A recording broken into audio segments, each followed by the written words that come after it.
You're listening to a 4x4 Radio Network podcast.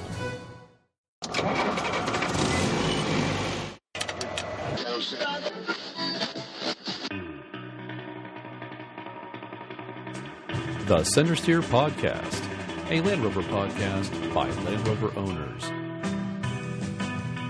This is the Centresteer Podcast, the first Land Rover podcast on the planet. Centresteer is a podcast by, for, and about Land Rover owners. Welcome to show number 64 for July 2018. We're recording a bit early this month because we're nearly all in one place.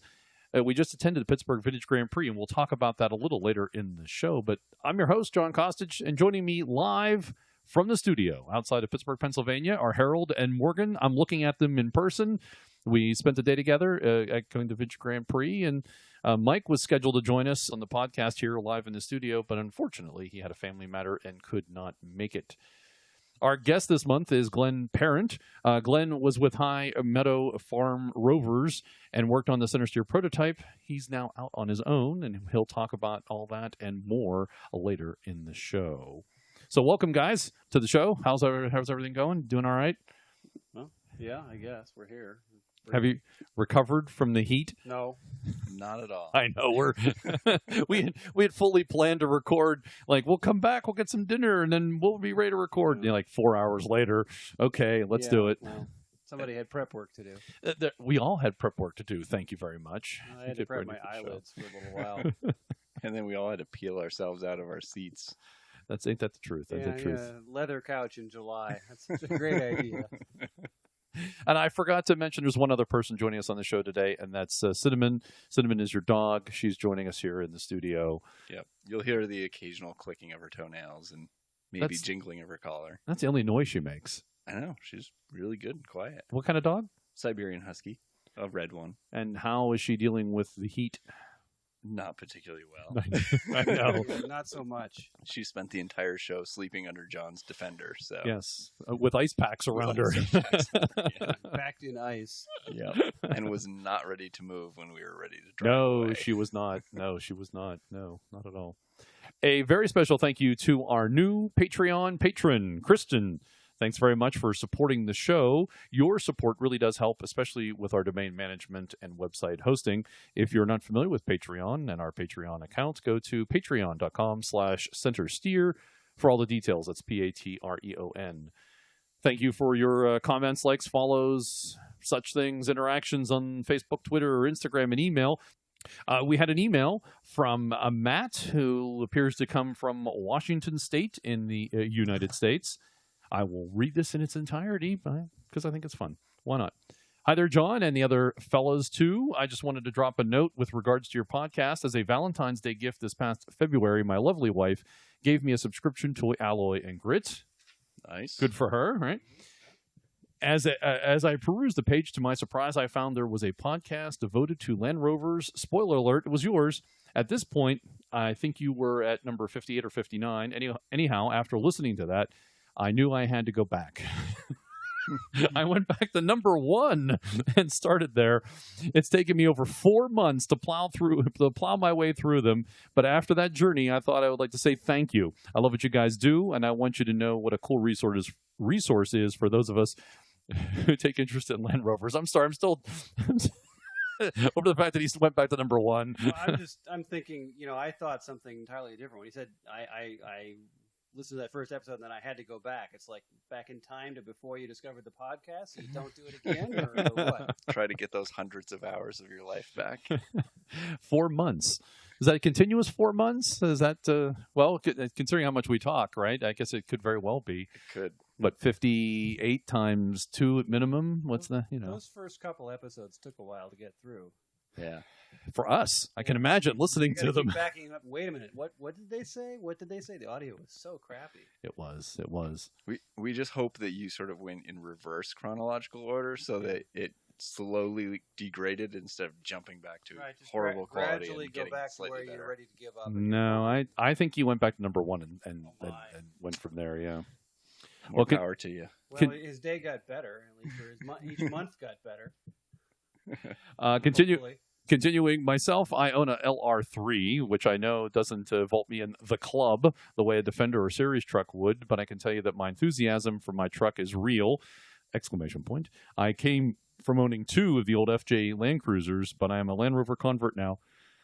It's a step in the right direction. Yeah, and I emailed him back and I said, you're in the club. You own a Land Rover, you're in the club. Don't worry about Defender, Series, whether you own a LR3 or Disco, you're in the club. As long as it's not a Freelander, you're okay. Especially if you own a Freelander, you're in the club. We're not doing your club, maybe. But... It's still a Land Rover. I don't want to hear it. It's still a Land Rover. Continuing on, my family uses our LR3 to do backroad camping. We've been lucky enough to spend some quality time on the backcountry discovery route in Washington. That's all capitals, so I assume that's an actual trail, I suppose. I would assume so, yeah. And we're planning on doing in a discovery, isn't that interesting? Right. And we're planning on doing the Oregon BDR, I guess that's backroad discovery route, this year. Anyhow, I wanted you to know that you have a devoted fan on the left coast. Keep up the good work. Thanks again, Matt. So thank you, Matt from Washington. And I already sent him a sticker, so it's... Did I? Now that I think of it, I wanted to make sure I did.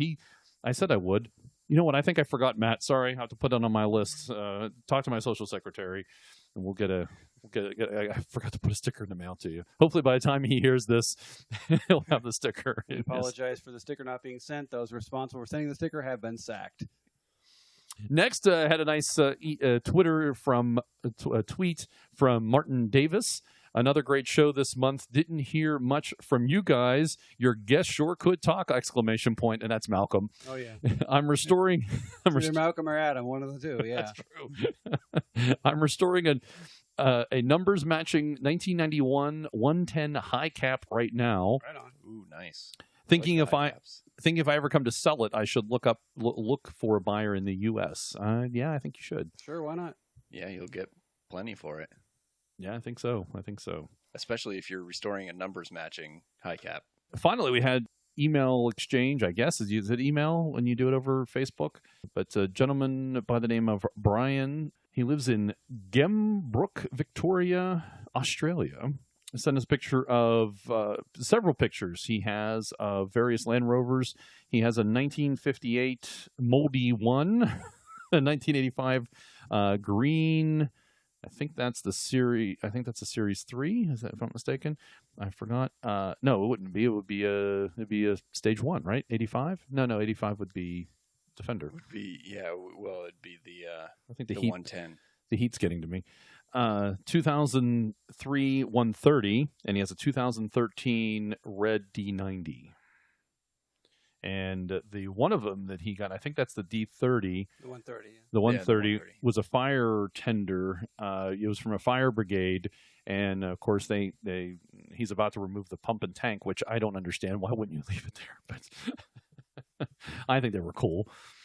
Great way to wash the new 90. True.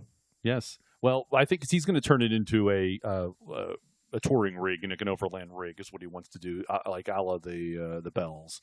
And so he has a whole idea what it's a setup he's going to put. He sent us pictures of samples of what he'd like to do. So thanks to Brian for sending us pictures of what he's doing in his Land Rovers as we ask folks to do.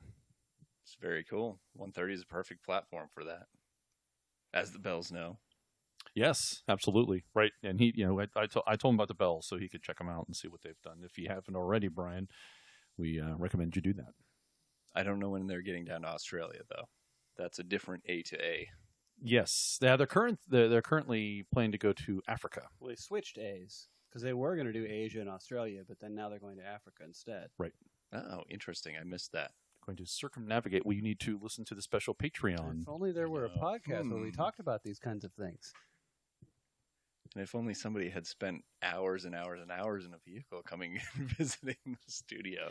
You mean like because you had time to listen to podcasts? Because you had 13 hours to listen to podcasts? You think you would have caught up on your own damn podcast? You would think, yes. Instead, you squandered it getting lost on back roads. Yeah, it was horrible. Yeah, you got to tell us about it. Yeah, so you traveled what 10-30? Well, you went to Scranton over to half the trip on the way here, and you camped. Yeah, and then you came, and then you continued on into Southwest PA. and you used your GPS, right? I did. I've used several GPSs for this trip, making it down, and managed to get into a spot without cell service.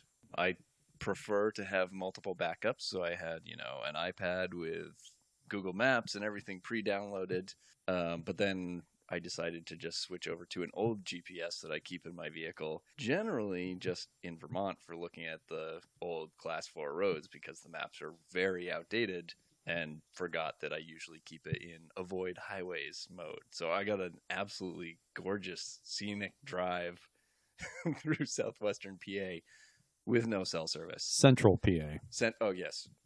Central PA, for sure. It only took you, 11 hours to go 5 hours worth of driving? I think we had some actual breaks in there, but yes, it was... So lunch plans turned into dinner plans. Yeah. It did.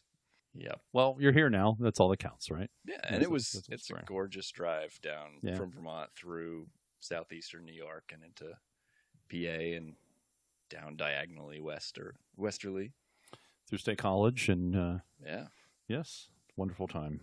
Yeah, the only better time would be in the fall when you get the leaves changing. But I'm in Vermont in the fall, so. Did you bring maple syrup, by the way? I did actually message you guys if you wanted or needed anything from Vermont before the show. Although, Harold, I apologize. I forgot to email you on that because it was in Slack. And I think I did say maple syrup. No, you said it. I don't think so. Actually, I bet you if you looked at the schedules for peak autumn, they might be able to stretch your season by riding it out there and then hitting the road coming this way. That is true. And actually, anybody who wants to do the foliage season in New England, do it backwards because that's the best way. What backwards exactly?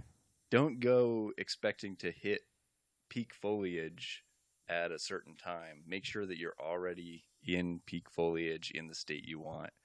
And then travel back. Go all the way to the tip of New England and work your way back. You're saying go east and work your way west. That's what you mean by backwards. North and then south. Well, northeast and then move southwest. So start in Vermont and head to western PA. Right. Because what happens is if you plan and you start to get up through New England and you're like, oh, this is beautiful foliage. By the time you get up into Maine, New Hampshire, Vermont, you've missed all of peak foliage. But if you make sure you're there and you sort of see when the foliage starts there and then you head back, you get perfect foliage for the entire trip. Because they hit their peak before we do. Yeah. That's why I said you go east and head west. Yeah, or northeast and southwest. Right, yeah. I'm so glad we're in the same room. To celebrate the 70th anniversary of Land Rover, the Centresteer podcast is holding a giveaway. Post a photo or short video of you toasting the Wilkes brothers on Instagram. Sit in or stand near your Land Rover and say, hey, thanks, Maurice and Spencer. Happy anniversary, Land Rover, or words of your choosing. English language is not necessary. In fact, other languages are kind of cool. They fit in with the Land Rover's worldwide appeal. You don't have a Land Rover, borrow friends, find a toy model or an alloy and grit photo. Be sure to hashtag your Instagram post with hashtag WilkesToastLR70, tag Centresteer at Centresteer, which is our podcast, and also Alloy and Grit. The giveaway runs through September 7th, so you have at least another full month to get involved. We'll have 3 winners, and they will be randomly selected from all properly tagged posts. 2 will receive a 1-year subscription to the Alloy and Grit magazine, and one winner will receive an SNX 891 mug and stickers. And we'll contact you through Instagram or appropriate ways to figure out how we can get the winning sent to you. Don't forget, I got to give you some SNX stickers. I was actually going to mention that. Yes. One of the goals of this trip was to pick up my SNX 891 stickers that I ordered and were delivered here. Yes, exactly. So be sure to enter our giveaway. We would like to get some participation moving up. Don't delay. Get in early. And I should also tell you, in anticipation, next month we're hoping to get, speaking of SNX 891 with the Oxford truck, looks like we're going to have Graham Aldis on for August to talk about his new video after Overland. Very cool. I look forward to that. Yes, actually, yeah, you should. We could probably watch it before you leave because Harold and I got to see it. We got an advance copy from Graham, and nice job. It's really nice. It's well done. He did a nice job with it. And of course, he was our first guest, right? So this is full circle for us. Yeah, in a way, true. Yeah. As long as he's not our last guest. That would be full circle for all of us. Yes, let's not go there. On a kind of a special note, a friend of the show, and he was part of the podcast at one time, Dave Carroll, has passed away from cancer. And Harold and I got to go to the services, and we actually we were part of the funeral procession with two defenders. 220-inch rolling tribute. Yes, exactly.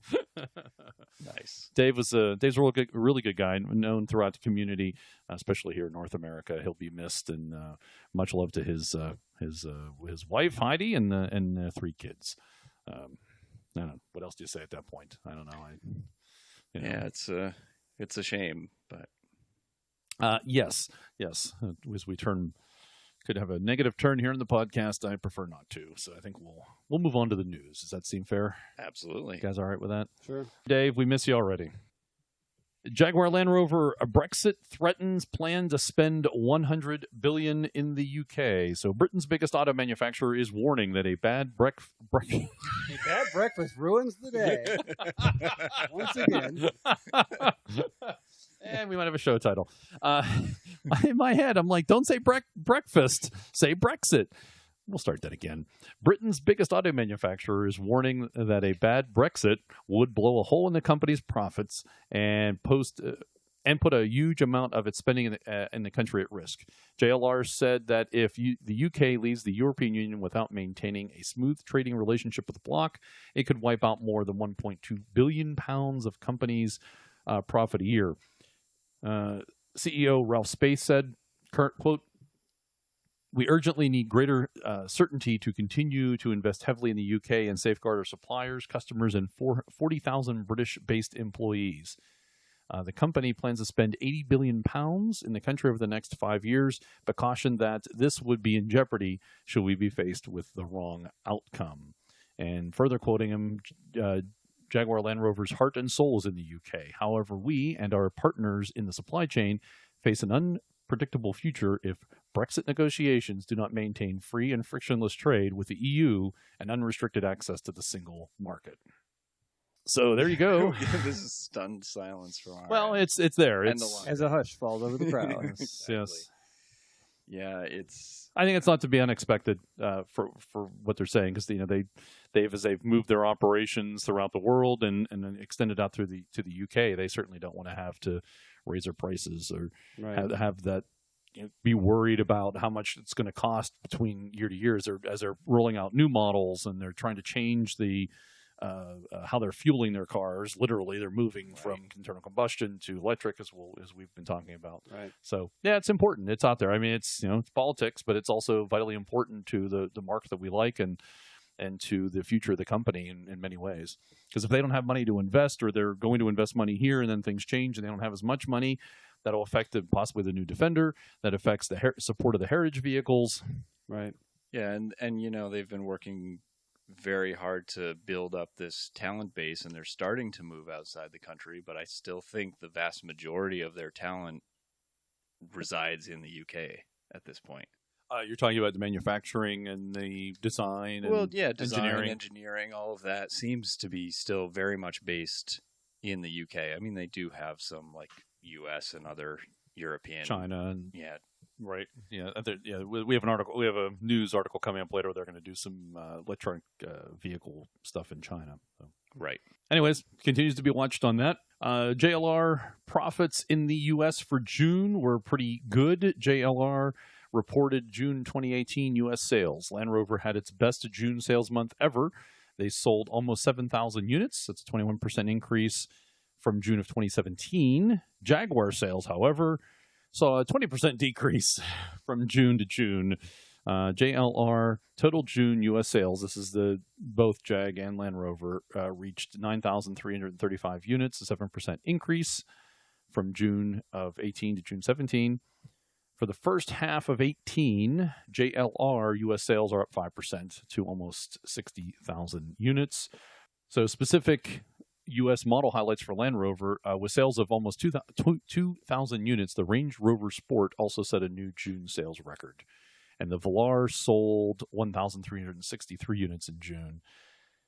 And a highlight for Jag was that the E-Pace had its best sales month ever with 355 units. Now, was that partially that large group of units that was sold for driverless vehicles or whatever that was. Oh, was it Waymo? Yeah, I don't think so. I suspect that's probably not part of that. I think that's all separate. Gotcha. So basically, to boil that all down, Land Rover doing well, Jag not so.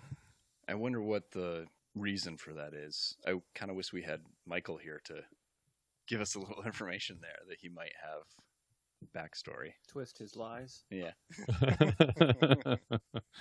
Well, the interesting thing is I have seen, at least in the Pittsburgh area, certainly, a number of Jaguars run around the F-Pace. Is it F-Pace? Is that yeah, F-Pace. F-Pace is the SUV. Yeah, I've seen a number of those. So at least I have still yet to see one of the F-Paces. Oh, really? I thought we saw. Yeah. I recall seeing one today, but I probably wasn't paying attention. You weren't paying attention. You were on the side of the road helping a series truck owner. Oh, that's true. Yeah. Well, we'll talk about that later. Yeah, good questions. JLR in India has registered a 66% half-yearly sales increase, though, so things in India are going well. They sold 2,579 units in the first half of 18. Sales figures represent a 66% year-on-year sales increase in India. 2018 has proven to be a positive year for luxury car makers in India. I mean, BMW, Mercedes, Volvo, and JLR have all reported sales growth in the first half of the year. JLR officials we spoke with said that the sales split between Jag and Land Rover is nearly 50-50, with models like the Discovery Sport, the XE, the Jag XE, the Jag F-Pace being the volume drivers in the car market in India. So I guess, unlike in the U.S., Jag is doing well in India. I still wish I knew more about the differences in the markets. You know, especially for India, I'm just not familiar with how the market is, whether there are cultural differences there or whether there's anything that's, behind that. I suspect they have a lot more people than the U.S., but I think they have less. I think they have a lot more, yeah. Yeah, and less. I think they might, yes. Yes, I think they should. But aren't they the same size? I mean, land size. I believe, isn't India and the U.S. about the same in land size, or am I confusing that with something else? I have not compared that. We should do some research ahead of time. Why would we do such things? But I suspect that they probably have less infrastructure. Yeah, but why would that lean towards Jaguar instead of Land Rover? Well, it's a 50-50 split, though. Right? Oh, yeah. Is that what you're getting after, or? Oh, yeah. No, again, speaking of not paying attention, I missed the fact that you said that it's a 50-50 split. I see. Yes, I see. That makes sense. Although I still would expect it to lean more heavily to Land Rover if that were the case. But there is definitely, high-end business and, banking and tech sectors and all of that where a Jaguar might be the more fun vehicle. Well, it might have own. more prestige, too. Right. And the luxury vehicles are driven in cities where there's plenty of infrastructure. Yep. And while you were talking, I did some research. Population in India is, of course, 1.3 billion. And the population in the U.S. is 330 million. The surface area, though, surface area of India is 3.2 million square kilometers, and the U.S. is, three times that at 9.8. Right, so we have 3 times as much land and a third as many people. There we go. There we go. Yes. So we've done our research. Thank you, India, for having good sales of both Land Rover and Jaguar. There you go. Perhaps we should be thanking them for having good taste. I suspect a lot has to do with the fact that Tata's there. Yeah, I was going to say that. Mm-hmm. Yeah. That may actually be who we should be thanking. Yeah, we have. Yeah. We definitely thank Tata for keeping Land Rover and Jaguar rolling. And perhaps the Jag and the Range Rover, or Jag and Land Rover brands are doing better because Tata has discontinued the Nano, the world's cheapest car. So they have to have something to buy. Moving on, new cars, engines, and £20 billion investment over coming years from JLR. JLR bosses have unveiled plans to spend around £20 billion over the next 5 years, launching new cars and increasing the range of engines made at its factory in Wolverhampton. So kind of think about this in relation to Brexit, of course. This is specific details to that. The strategy is aimed at reversing a slowdown in sales of Jaguars and Land Rovers over recent months, hit by worries over diesels and the impact of Brexit.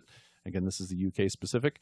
At a meeting in London with 9 senior executives, JLR and its India Tata Motors parent company, investors were told the new all-electric I-Pace will be followed by another 3 new cars between now and 2023, including an all-new replacement for the 70-year-old Land Rover Defender. And there will be new engines made at its plants in Wolverhampton and in China with 3-cycle and 6-cylinder versions. It's not 3-cycle, 3-cylinder and 6-cylinder versions of its existing 4-cylinder Ingenium 2-liter diesel and petrol. And the company has stressed how clean its diesels are. Careful, that's dangerous. Yeah, I know. Saying they already meet the new real driving emission standards. While all Jaguar and Land Rover models will come with an electric variant by 2020, diesel and petrol versions will still be made, including those used as hybrids. So my guess is that 3-cylinder is going to be for the hybrids. One would think. Right, right. Makes sense. I hope somebody's not going to be buying a 3-cylinder Velar. I don't think they would. They're not going to know. How are they going to know? Oh, if it's a hybrid, yeah, they won't. No, they'll just know that it gets better gas mileage or it gets better range than the current. They'll spend less on fuel.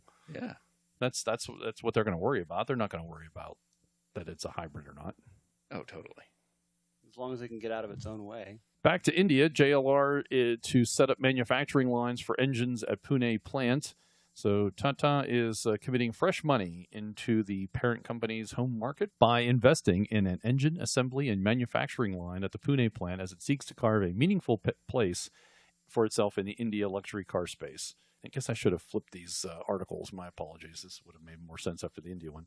But through investment in local engine assembly line, JLR India will defeat the high-duty structure for fully built imported engines and help save the company at least 20 to 25% on the final price of vehicles. The company will be manufacturing the Ingenium series of engines for the domestic market.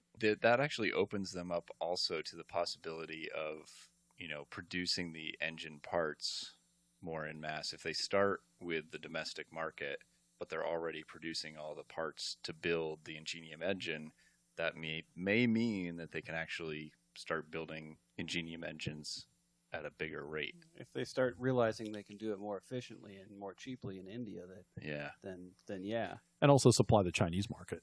Right. Because Chinese market is their biggest market at this point. I suspect that India move is to help support Chinese operations. Yeah, that certainly makes sense.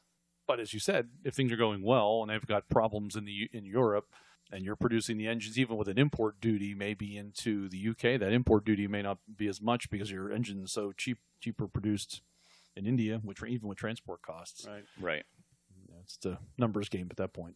Keep in mind that Tata also owns a huge steel mill operation, so they have access to materials right there, so that cuts down their production costs of not transporting raw materials. I don't know, but I would imagine at this point that the UK primarily imports steel, but I don't know. Probably from Europe. Right, exactly. Which could make the Brexit situation all that more difficult. What we're kind of talking about is that they're going to, it makes sense for Land Rover and Jaguar to diversify throughout the planet. So that something like this does happen in the future, or it happens in China, they have the ability to kind of deal with it, which most large companies do. Your General Motors and Ford, Chrysler, Fiat, whoever they are these days, has that ability to compensate. It's called globalizing. Yeah, but in this case, it makes sense as a stepping stone to target the domestic market in India, because it makes it easier to do that domestically, but also to take care of China, and then should anything else happen in the future, they're actually a good step closer to moving on. This might sound a bit controversial, but actually Brexit might be good for this globalization of Land Rover, in the sense that it might have hastened that operation they were doing, and it may cause the UK to complain less about it, because they would have said, "Oh well, hey, you don't know what you're doing with Brexit. It's taken a long time. It's uncertainty. We're going to marginalize the uncertainty and deal with it. It's risk management. We're building a plant over here. We're building an engine plant over here." Right. Well, I mean, it still certainly hurts their business back home in the UK. Absolutely. Yeah. Absolutely. Speaking of China, JLR plans to build an electric vehicle in China as the automaker steps up its game in the fast-growing market, where other luxury marques from Audi to Mercedes-Benz are investing money to gain leadership. The automaker, which already makes gasoline-powered e-Pace compact SUV locally with its Chinese partner Chery, will try to fully use its current capability in the Asian country to produce an EV such as the I-Pace. President of the joint venture said in an interview, "The details will be disclosed within a year," he said. JLR, owned by Tata, is seeking to tap growing demand for electric vehicles in China as the government promotes zero-emission automobiles to fight pollution and cut oil imports. In the race for market share, its formidable rivals, billionaire Elon Musk is already preparing to set up a local Tesla factory, while Volkswagen Group's Audi plans 5 new energy models in the country by 2022. Daimler is spending 655 million euros to make Mercedes EVs with a domestic partner. Sounds familiar. The domestic partner. Yes, as in, right, because Chery, well, you almost have to. I mean, that's almost a requirement of the Chinese government. You have to have a domestic partner. Yeah, I wonder if Tesla is going to do something like that, because they obviously prefer to, like you said, go and set up their own operations in a place. I believe there's a movement, and I should have saved this article. Maybe I should have. It makes it relevant now. I think of it now. I believe I saw something where they're trying to pressure China to eliminate that 51% ownership stake by the government in your business so that you don't have to have these partnerships, or you have the majority stake versus having a minority stake. Right. And that's actually true for a lot of countries, though. You know, even some of the smaller European nations have those sorts of requirements. So it's not uncommon, but for a country like China, where so much of a business may operate there, better to not have to have such a large stake for a partner. The other thing about this, China is focused greatly on the EV market. Yes. And that should not be dismissed, because they're the biggest auto market now in the world. And so that movement, and notoriously the biggest polluter in the world. Right. And so now they're trying to adjust that and make that move. So even though folks maybe in the U.S. are like, well, why would you want to go to EV? Well, guess what? China's going to EV. It's happening. Well, and the other part of that to take into consideration is that a lot of our green and renewable energy technologies are actually produced in China, including most of the lithium-ion batteries that power a lot of these vehicles. And they're produced in solar China. panels. Yeah, exactly. Right. I don't know how much of a savings that would be to produce electric vehicles in China, but it's got to be significant. Well, I suspect China has import duties, too, from different countries on those kinds of things. I wouldn't be surprised. They probably protect their home market. Well, but you consider the embodied cost in the transportation. If they're making the batteries and then shipping them to Europe just to ship the cars back, that seems kind of silly. Right. So it makes sense to, because a good portion of the weight and the transportation cost is in the batteries. Exactly. Yeah, I think China does have some import duties. There's some discussion around maybe adjusting those. That there's one discussion of them taking it from 25% to 15%. So they do have tariffs on their home market. Right. Yeah, that makes a lot of sense. Going to a story that's not specific to Land Rover, but something we've been tracking, and I thought this was really interesting. Road Show, which is a CNET publication or online magazine, car sales to plummet to 60-year low. Now, this is not vehicle sales. It's car sales specifically. Car sales are on pace to hit a 60-year low. Automotive News reports, thanks to the huge growth coming from the light truck sector, which includes both pickups and SUVs. I guess this is a U.S.-specific market thing. 5.3 million cars might sound like a lot, but it would actually be the slowest year for car sales since 1958. They point out that the split was pretty much 50-50 5 years ago, cars and light trucks sales, showing just how hard and fast this trend hit the market. But through May 2018, light trucks outsold cars by more than double. So it was 50-50, and now it's 2-1. And it's not just long-time buyers holding strong. A&M points out Edmunds data shows only 52% of car buyers in 2018 bought another car. Everyone else went to light trucks. There's not a single why this is happening. SUV and trucks are getting better fuel economy than before, and combined with lower gas prices, could convince some buyers to check out an SUV. Of course, I have the commanding view. Of course, once everybody has one, everybody has a commanding view. You're going to need a bigger one, right? Right. Yeah.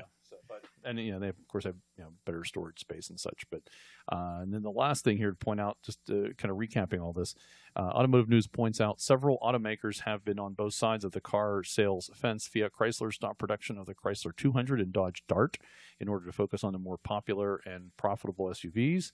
Ford is about to do the same, announcing that it's nixing nearly every car in the U.S. lineup over the next several years. But not everybody's getting out of it. I mean, there's still Subaru and Honda and BMW. They're still doing that, but. Oh, yeah. The other part of it that's not mentioned in that article is that light trucks have now become as equipped and comfortable as cars for the driver. Oh, Traditionally, a light truck was generally fairly bare bones. Like a series truck. A lot more comfortable than a series truck. But normally, you used to get just like basic bench seats and stuff like that. Now you vinyl. Yeah, exactly. Yes. Right, it was a work seats. vehicle. Yeah, exactly. Right. Yeah. Now it's got everything. I mean, obviously it's required essentially to have an entertainment system with reverse cameras and all of this extra it's plastic quiet, to make sure that luxurious, has nice leather interior, and it's got the cameras. Well, friend of the show, Mark Garcia, bought a used but brand new to him Ford F-150 Platinum. This thing's got every bell and whistle. It's comfortable, and as we know, Ford in the F-150s they have to pump in engine noise because they're so quiet that people don't know if they're running or not. Right. So especially when that start-stop technology starts working, that stuff's freaky. Yeah. Moving on, JLR is going to sue Bentley over the Bentayga's all-terrain system. JLR believes that Bentley infringes on its patent regarding the terrain response technology. They earlier this month in federal district court in Virginia, they have sued Bentley over patent infringement. JLR filed a 30-page complaint seeking monetary damages, attorney's fees, and a permanent injunction against Bentley. This likely won't be easy to win, let alone prove, because everybody has it now. Right. Everybody has some version of it. Where were you when Jeep came out with has the dial in the setting? So, yeah, I think many of the brands, I know Toyota does that. Like, there's a lot that are using that. Oh, Toyota came out with hill descent control after Land Rover had hill descent control. That's true. And and they now call their traction control crawl control. Oh, do they? Okay. Yeah. New details emerge about upcoming Land Rover Road Rover. So it became clear that the Road Rover would be more of a wagon than an SUV, along the lines of an Audi A4 Allroad or a Volvo V90 Cross Country, and this is from carbuzz.com. Autocar has published some exclusive details of the Road Rover, as well as upcoming other Land Rover models. The Road Rover is expected to arrive in 2020 wearing a Range Rover badge when it reaches production. And I'm trying to use my words correctly here. I think we joked about this months ago that they're probably going to name it, or at least we said hopefully not name it, the Land Rover, Range Rover, Road Rover. I can't believe I got it through that. You did a nice job. You did a nice job. So the Land Rover, Range Rover, Road Rover Elite Platinum. Autobiography. SVO. The Road Rover will be based on the next generation. The model name will take up the entire side of the... Can they put that on the front? You'll think you'll be looking at the pinstripe, but really it's just written really small to be able to fit it all in. Downsize the font. That's a good idea. I like that idea. Well, when I went to OVLR a number of years ago, there was it was part of the kind of the games and activities there were count how many Land Rover badges there were on the Land Rover, and they're in the lights, they're in the reflector lights in the back, and there's like 60,000 of them at least. Right. So you could, that would be kind of a cool little thing to do, and then count how many times it says Road Rover. Of course, if it's going to be part of the Range Rover product, they could introduce a new piece of tech and have it be on a crawl that goes across the hood. I know this jumps ahead to the Vintage Grand Prix, but did you see the Audi that had the rear tail lights that made a display? I assume when the car was only stopped. I mean, I only saw it when it was parked, but it had this rear display and the tail lights going. I'm like, no. That had to be how long custom. it'll take them to get sued for distracted people behind them. Right. Well, assuming it doesn't, I'm hoping it doesn't work while the car's on and in motion. I'm hoping it's only a... Seems to me that'd be like the brake light mode or something like that. I would hope so. Right. It daze the people behind you like a deer in the headlights. Oh, I see what you're saying. Yeah. In Vermont, we're even not allowed to have custom license plates. They're too confusing because somebody might be just staring at the license plate in front of them, trying to figure it out, and then just rear end somebody. But that's half likely to put somebody into like a seizure. Now, don't get me started on lights down the road. Has it been tested around pacemaker wearers? Yes. Oh, God. Yeah. So the Road Rover will be based on the next generation Jaguar XJ and will also be the brand's first full electric vehicle. Power will come courtesy of dual electric motors combining to create all-wheel drive, and range is expected to be around 300 miles. I have to say this. The Land Rover, Range Rover, Road Rover range is 300 miles. So it sounds No, like... wait a minute. Now, is that the Land Rover, Range Rover, Road Rover range on the road? And I'm going to stop that game right here. No puns? No puns. Yeah, we need Michael for the puns. I No, know. we do not. That one has already gotten long enough. And now you know why Michael was not allowed to show up. It was Harold. He stopped him. I put a stop to it. Stop to it. There'll be no puns. The Discovery Sport is the fastest-selling Land Rover ever. I think this is in the U.S. only. Thanks to our friends at Atlantic British, Discovery Sport has become the fastest-selling Land Rover in history with over 350,000 vehicles sold globally. Oh, it's a global thing. They sold 126,000 in 2017 alone. Those 2017 sales are the highest ever single-year sales for any Land Rover vehicle. Disco Sport, fastest-selling, fastest selling. Well, it wouldn't be the bestest, I guess. Isn't that the series Defender line? Have they made more Range Rovers? Well, certainly not of the Discovery Sport yet. It kind of makes sense, though, because the previous to the Discovery Sport, the Evoque was one of the top-selling ones. And this is sort of, the next step up in size, while still not... Well, and that's the Range Rover. So this is back into the maybe less expensive line, right? Well, I think what you're trying to say is the Evoque and the Disco Sport are in the same frame. This was just like a cheaper version of the Evoque.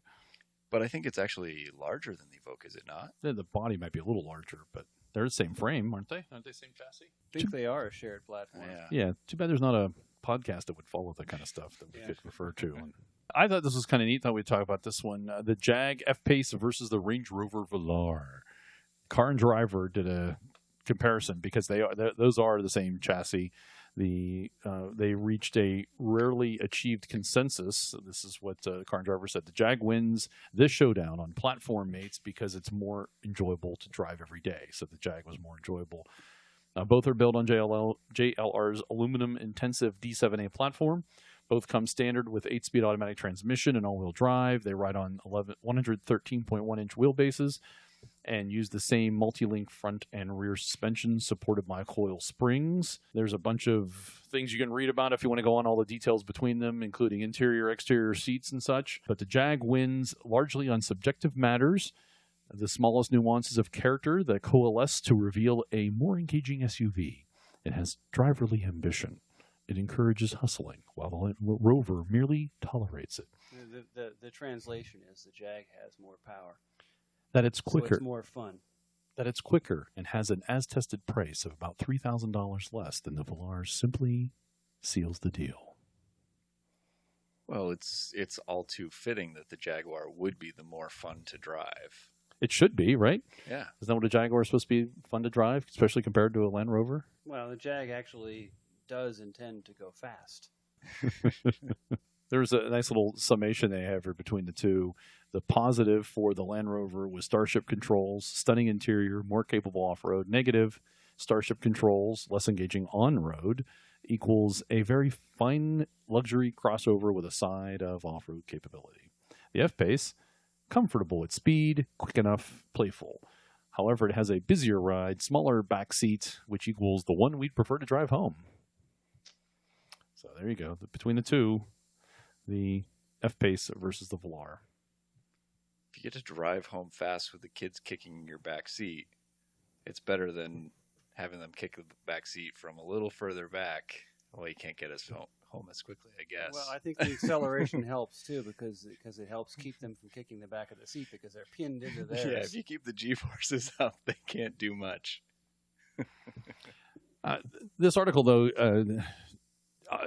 touches on something that we had, Harold and I talked to someone who actually owns a Velar and kind of meets up with the expectation that he had, because he says that once you're at speed, it's fine. He likes the car and he enjoys it, but to get up to speed, especially in city driving, it didn't feel it was fast enough to accelerate and gain access to the highway or to merge or pass. Well, to be fair, he did order the smaller engine option. At least it wasn't the 3-cylinder. Yet. yet. Yeah, wait till the Yeah. coil pack dies. That's right. That's true. Yes. Yeah, and hope we're going to work to see if we can get him on the show to talk about his experience. And I think he said he'd like to come on. We just have to get it organized. But I think it would be interesting. An actual owner of a Velar, and tell us what he thinks of it. I know he was kind of upset. He owned it for just a couple months, and the interior black pieces were already scratched just for normal use. Which he said, and for what he paid, which is what, $70,000 maybe. Right. Yeah, that's. I don't blame him.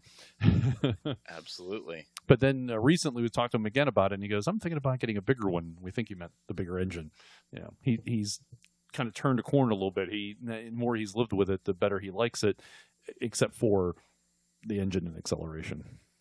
Yeah, and I wouldn't be surprised if some of that, obviously we should talk to him and see what his opinion is, but some of that is, like they say in this article, that sort of Starship experience of being in it, that's not what you typically get out of an SUV right now. So it's a little bit an adjustment that they're trying to get people through. And then once they're comfortable with it, they're like, oh, this is great. But obviously you need some of the extra features too. Moving on, another Velar story. This is the world's first convertible Range Rover Velar, created by transporter Mishap.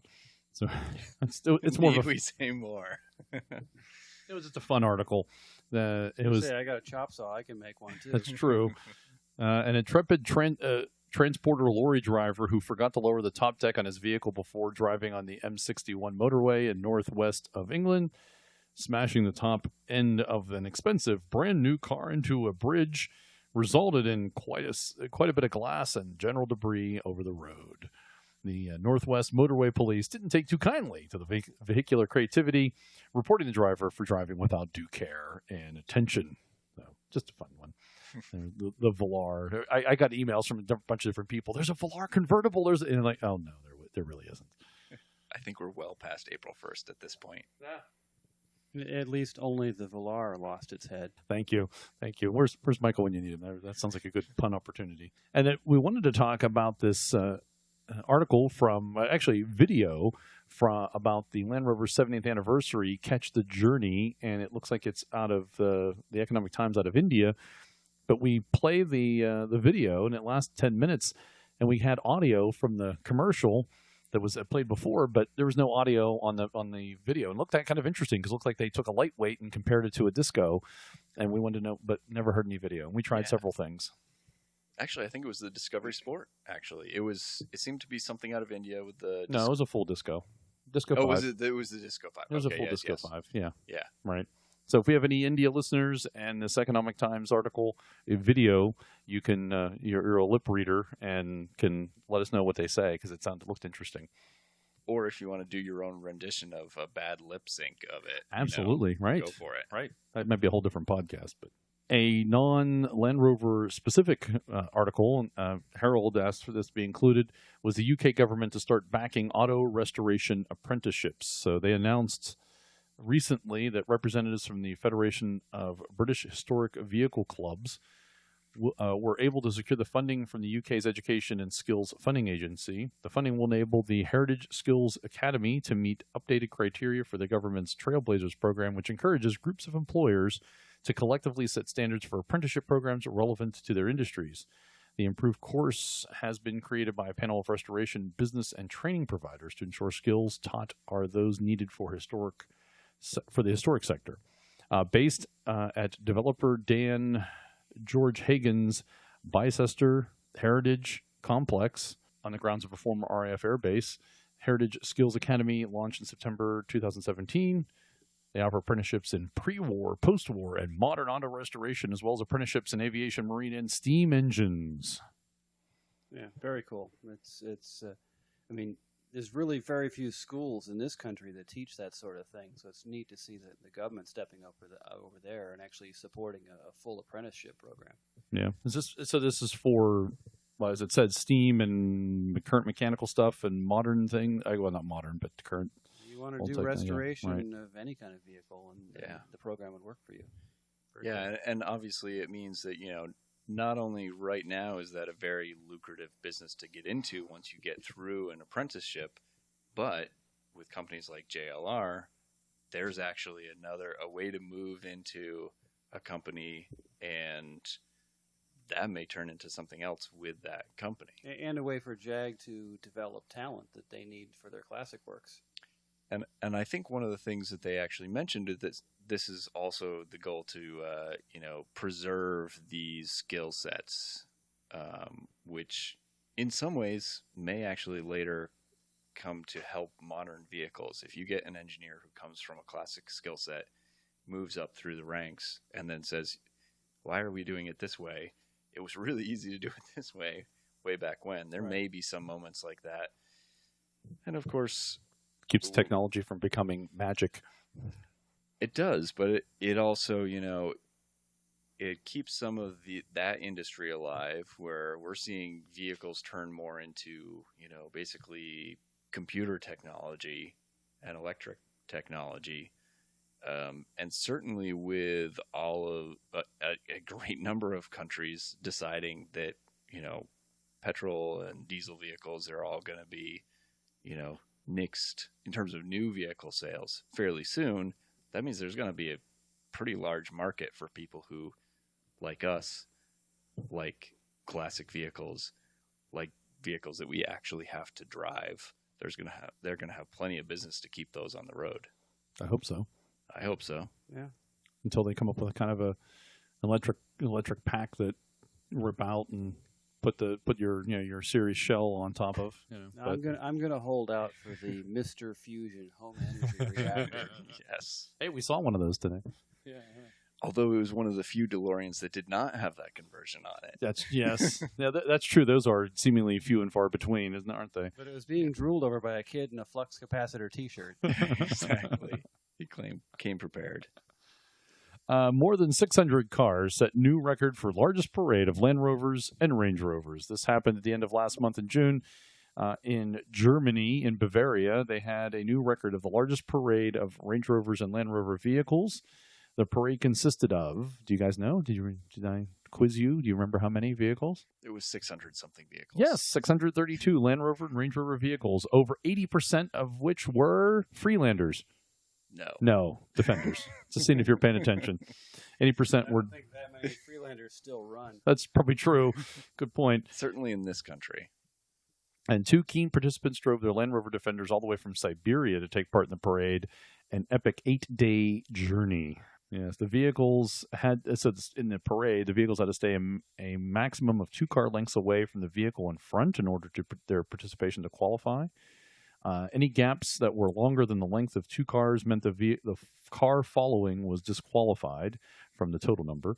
Vehicles had 1 practice run before the official record attempt, which lasted just under 1 hour. They went around a track, I believe, to make that happen. So congratulations to the, Land Rover folks in Bavaria for setting a new world record.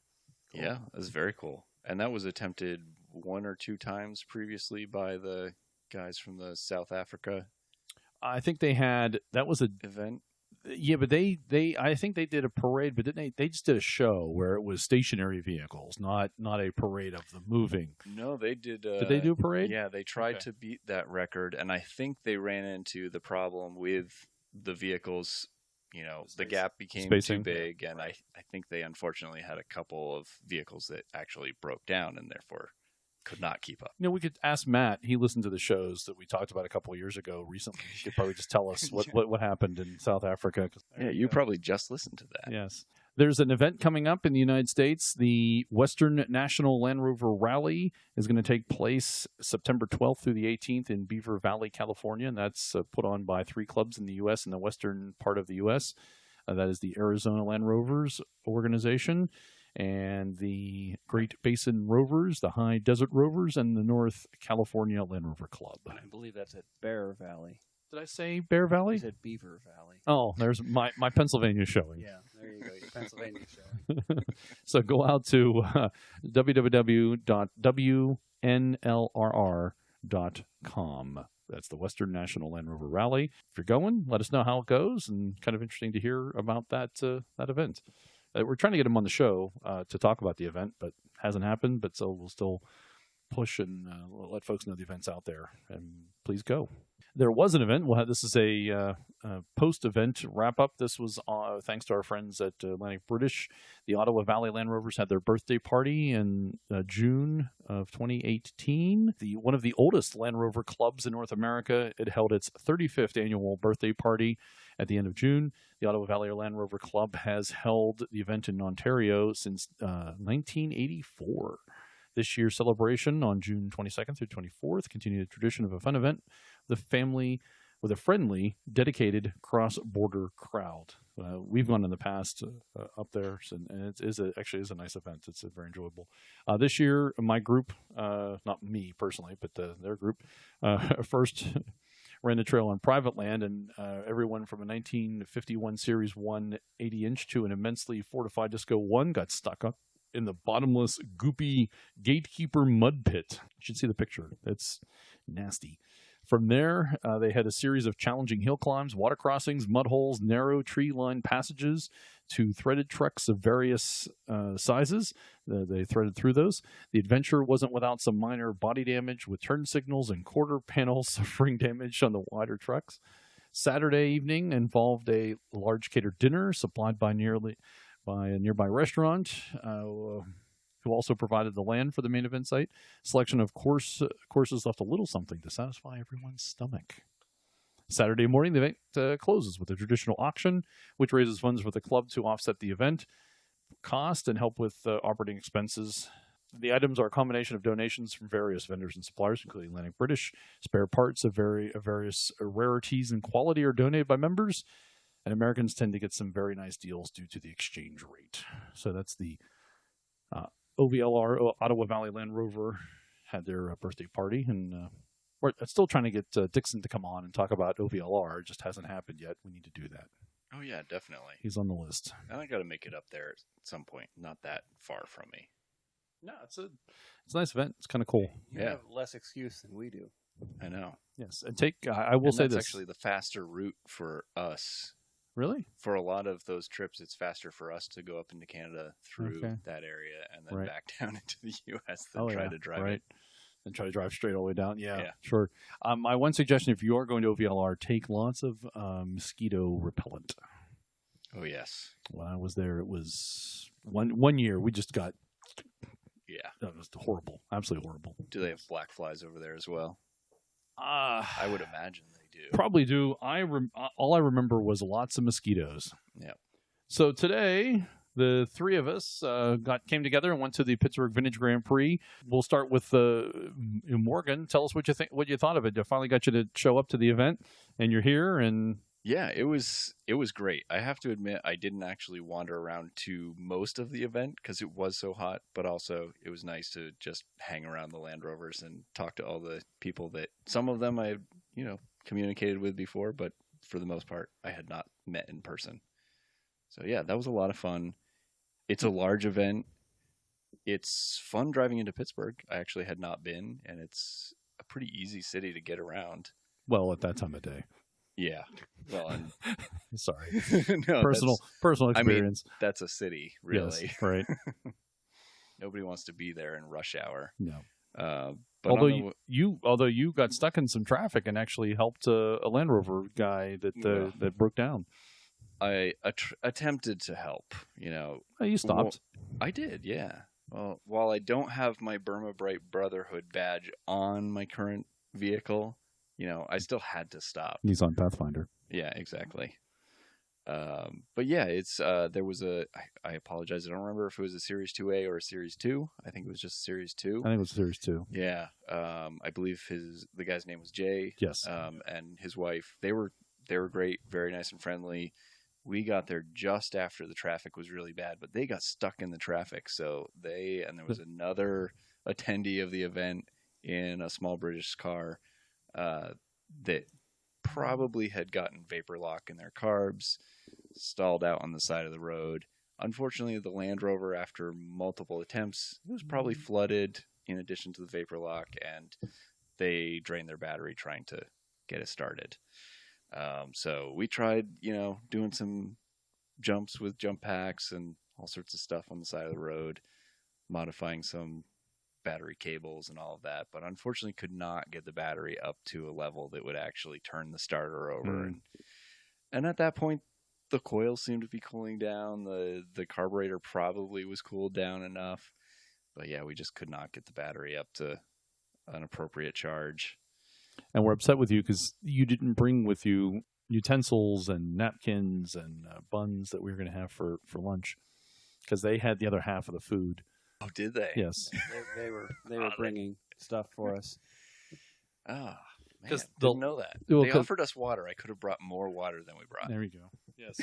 Well, they're friends with the Loves, and the Loves Right. brought they brought meat and cheese and some condiments, and then their friends Jay, and they said, oh, we'll bring the plates and the napkins and whatnot, and they're like utensils.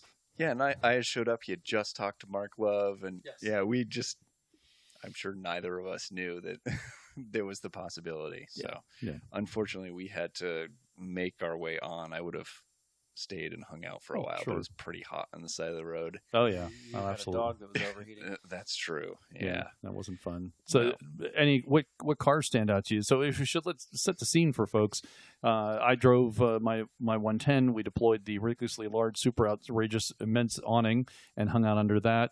And I would that say was We the, got chewed out perfect- by the staff because we were taking up spaces that he wanted to put vehicles into. all the other Land Rovers. Well, at least the one that didn't make it. that we took up the space for the one that didn't make it. Right there. You go. Yes, that was it. Yep. So that's why he didn't make it. It was secretly we. Yeah. Yes. Yes, we made it happen. But it was actually the hit, I think, of the event, because we were all hanging out there. People came to us. We were chilling, and there was a nice breeze. I don't know if we would have survived without that.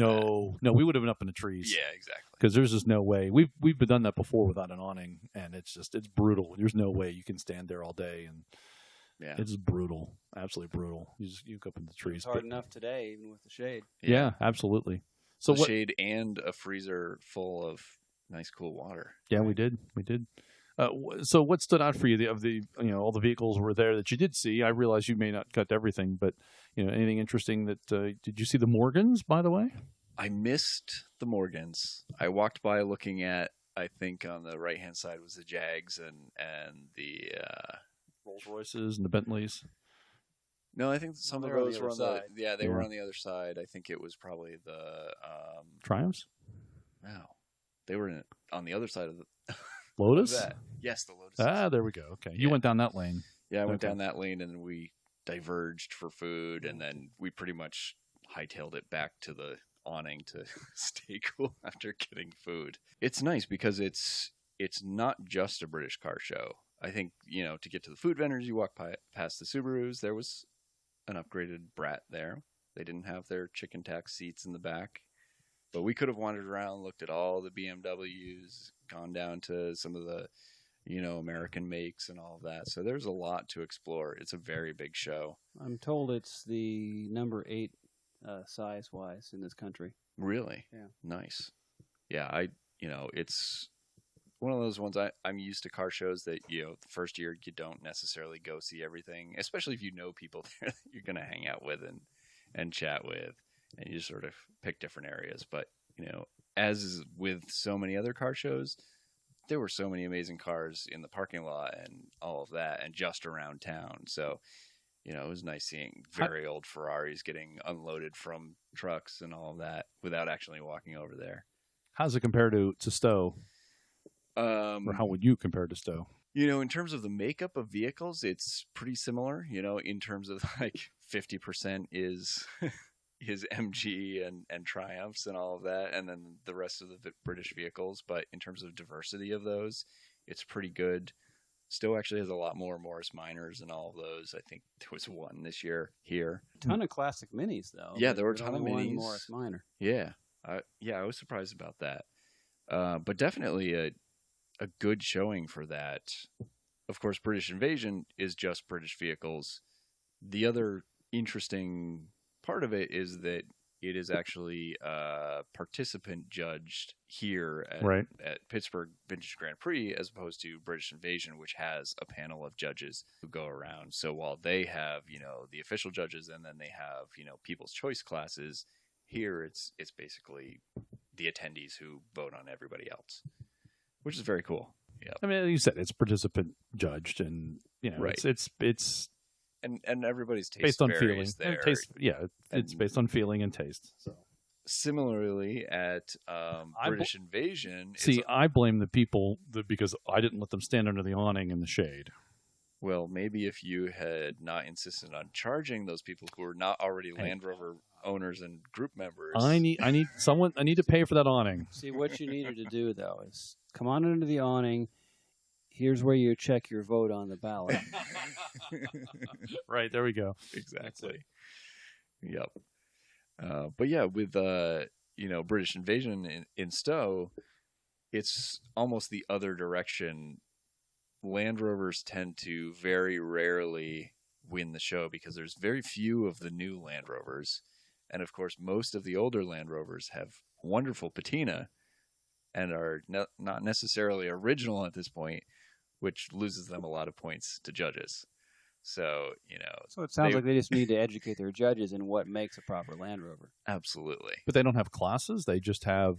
They have classes, but it means that, except for a couple of years with Jim Macri, there's very few Land Rovers who actually win, one of the show level ones. Yeah, you might win in a class. Of course, Jim Macri kind of has that cornered now Class for of the his Land own. Rovers. Yeah. But yeah, it's hard for a Land Rover to win anything outside of their class in terms of like show favorite or anything like that. And actually, before I forget, this year is actually Land Rover. I don't know if Jaguar as well, but I think Land Rover specifically is the featured mark at British Invasion. So any Land Rover owners who want to come up mid-September, do that. Try to get your truck in the show. Yes, and Land Rover will never be the mark of the Pittsburgh Vintage Grand Prix. That's not going to happen. That's too bad. Jaguar gets it. It was 2 years ago, but they're not going to do Land Rover. Right. Yeah. Which is fine. That could change. It could change. Yeah. With a Velar. Right. Yeah. Well, we saw one there. It was just not officially in the show. No, it was not. Yeah. Indeed. But yeah, it's a great show. And honestly, the other part of it is that this is a nonprofit, as I understand it. So everything is donation based. When you bring your vehicle and you show it, you're paying to donate to the event. When you go and pay for the public parking, you're paying to donate to the event. They support the autistic and intellectually developmentally disabled individuals. Nice. And that's an excellent cause, too. And it's a very well-run event. I was impressed that, even from the public parking, which often can be a nightmare, they were efficiently, with all volunteers, funneling everything from my Pathfinder with, KO2 tires and everything, which they shuffled us up a nice little shaded area, mm-hmm. But also rather rooted and bumpy and pitted in spots. Because you could. Because I could. That was Flagstaff Hill, by the way. Oh, okay. Mm-hmm. Good to know. They run movies up there. Nice. Yeah. Yeah, and then they shuffled everybody off in a very low-slung sports car, like a Ferrari or something like that. They had them drive across the field at a nice angle so they wouldn't bottom out and get stuck. But they were very friendly, very knowledgeable, and they run air-conditioned buses, which is very helpful as well. Today it was nice to get a ride up in air conditioning. What's that like? It was nice, although it was kind of sucked afterwards. Oh yeah, get out of the air conditioned bus, and right. you're like, can I stay here? Yeah, I'll just watch the show from here. Yeah, Keep circling. right. Yeah, that's right. Drive around one more time, please. Drive around, driver. Yeah, but then of course the other part of it, the Grand Prix, having them, today on the Saturday was the pre-qualifying and practice days, having them just all these old cars whipping around. It's fun. Yeah. Exactly. Mm-hmm. Yeah, it's cool. It's very cool. There's also, did you see the bikes? They had motorbikes up there too. I don't know if you saw those. No, I didn't make it up to those. Yeah, they were past the tree line there. Yep. The bikes up. Yeah, it's cool. Yeah. And yeah, tomorrow on Sunday is the actual races that they run. Yeah. Good. It's fun. I would happily come down again and see more of the show with a portable air conditioner. With a portable air conditioner. It's funny. Last year, was Harold didn't go because just standard stuff, and I think you were busy or you weren't feeling well, and he's like, it's going to be hot and it's going to be horrible. It wasn't. It was like rainy. It was overcast and it was cool, and like half the people showed up, like half the cars showed up, let alone half the the spectators. Yeah, which is you don't know. You don't know. But typically though, it's hot. Yeah, and that's what I'm used to mid-September at British Invasion. It's like the last of the warmest part of the year for us in Vermont, and you just generally get your last sunburn before winter. Get that last little boost the last layer before. Yeah, a little more vitamin D before you lose it for 6 months. But yeah, it's definitely fun. Well worth it. Yeah, you'd go back? Oh yeah, totally. Okay. Yeah, and for me, it was an absolutely gorgeous drive down from Vermont. So I could not complain. But you need to get your Land Rover back on the road and then drive it to the event. I can drive the Series 3 down for 12 hours. Yes. No, more like 15. Well, the way you were driving Pennsylvania, that's just the half the trip was 12 hours. Yeah. So. Right. Exactly. Well, you could do that in 2 days. Split it up. Yeah. Drive halfway down. I already broke it up into 2 days. I'm going to give myself 4 days if I take the Series 3. Yeah, exactly. Yeah, that's fine. Yeah. I'll take a week off. Exactly. It would definitely be fun. And you guys need more Land Rovers at this show. Need more to pre-reg so they have enough space for us. Oh, so they don't even give you enough space if there's not enough pre-reg. Well, they set aside space and then where to put you, and then also how many awards they will have. And it's not necessarily about the awards, but just if you to prepare for folks to show up and how much space they're going to put aside. Right. If 3 pre-reg, they probably double that in preparation. But right. Yeah. Yeah, having seen British Invasion sort of have the Land Rover members grow back to previous numbers, I would like to see yours expand to a much larger number. That would be nice. Mm-hmm.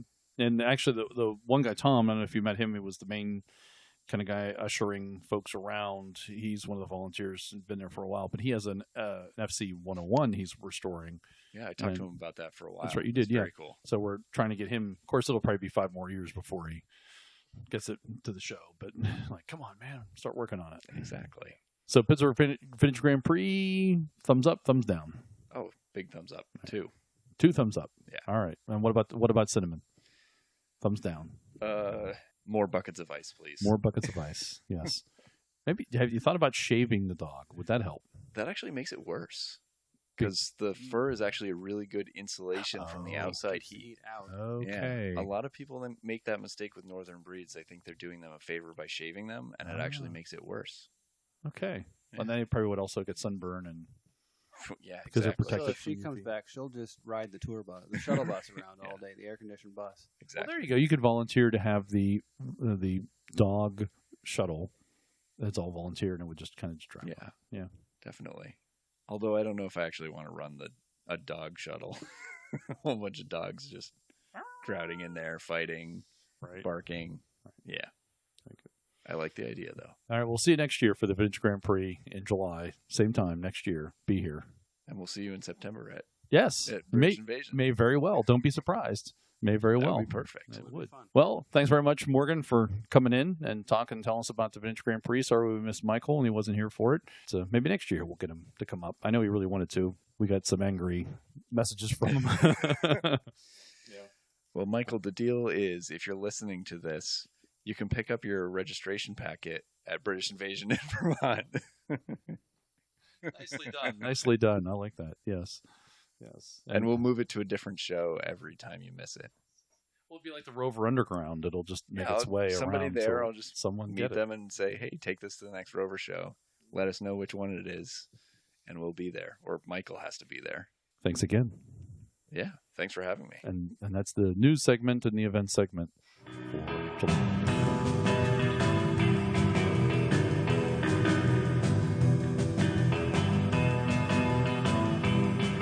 Our guest this month is Glenn Parent. Glenn was instrumental in the development of the Centresteer prototype while he worked for Jim Macri at the High Meadow Farm Rovers. Glenn is now on his own. He'll explain that and more. But first, we're going to talk with our Land Rover adjacent friend, Ashley. Ashley is a Volvo P1800E owner and has started her own Patreon. She's going to tell us about the Volvo and her Patreon and what it all means now. Joining us in the studio is a friend of mine who I've known for a number of years. She is not Land Rover related, but she's Land Rover adjacent. Ashley, welcome Ashley to the show. Yes, thank you, John. Ashley drives a Volvo P1800. P1800E in technicality. So tell us about what makes it a P1800E, and what's the difference between that and not an E? Well, the E stands for the electronic overdrive, as I understand it. And no, you'd be almost correct. I'd be almost correct. All right, and that would be the E stands for the electronic fuel injection. Okay. It was electronic something. I knew Yes. that much. Electronic fuel injection, and that began in the 1970 model year, which is the year of that particular vehicle. So yes, it is. That is the story of the E. The story of the E. It doesn't stand for education? No, but it certainly could. It could. You are an educator by trade. I am, and this car is also going to become part of my educational journey in that I'm going to take it across the country and record different types of media, videos, 360-degree videos, make other resources to help create a course or a curriculum that will become something that teachers could use to work on observational skills, critical thinking, and just something that they could use that would align with what they're required to do. So Ashley, as I said, is Land Rover adjacent because she has assisted me in the Pittsburgh Vintage Grand Prix on the road rally and actually was my navigator while I drove the 109. So that by default or by some transference, it makes you a Land Rover person. It makes her good at telling you where to go, John. I've been doing that before we were navigating. Whoa. How long did it take you to learn my name? Oh, that's true. Yeah, Ashley and I go way back. About as long as anyone else, I suspect. No, actually longer. She doesn't look like an Ashley. Took you, 8 months to learn how to pronounce mine? Yeah, no, it took me several years to remember Ashley's name because she is not an Ashley. She does not look like an Ashley. You are not like any Ashley I had previously met. You do not meet the Ashley requirements that are in my head that are unseen and ununderstood. And you finally got it, though. I did. And so I've known you for how long? Since what, the mid-90s? No, early 2000s. Early 2000s. Because I moved to Pittsburgh in 2003, started volunteering around then, and that would have been the time we met. About 15 years ago. 15, wow. Yeah, so Ashley used to be a volunteer host on WYEP, which if Graham is listening, Graham, that's your favorite radio station that you hopefully are always listening, but Ashley used to be a volunteer host, and that's how I got to know her from my volunteering with WYEP and getting to know the person who we now know as Ashley, who for several years had several different names that generally started with A, but were not. I did have. There was A for a good long while. But anyways, sounds about right. So tell us. We'll get into the education part of this, and you're also a fellow Patreon person, so we'll get into that. But tell us more about the car. Where did the car come from? How did you get the car? So let's use that E there for educate people about the Volvo P1800. And I have to do this now. For those who don't know. This is my favorite part about Ashley, is that I immediately think of the Saint with Roger Moore because he drove a Volvo P1800 in the Saint. So this car was my uncle's, and when he was bid to get rid of it by a girlfriend of some variety in the early 90s, he reached out to my dad and said, "Hey, would you like this car? I'll send it to you." And so my dad ended up with it and drove it for a good many years, mostly just like on weekends, the golf course kind of thing. They moved it across the country to Oregon when they moved. And about 6 years ago now, 6 or 7, it was when he had to stop driving. He has Parkinson's. And so like safety reasons, he had to stop. And he said, "Ashley, would you would you like the car? We've done a lot for your brother lately.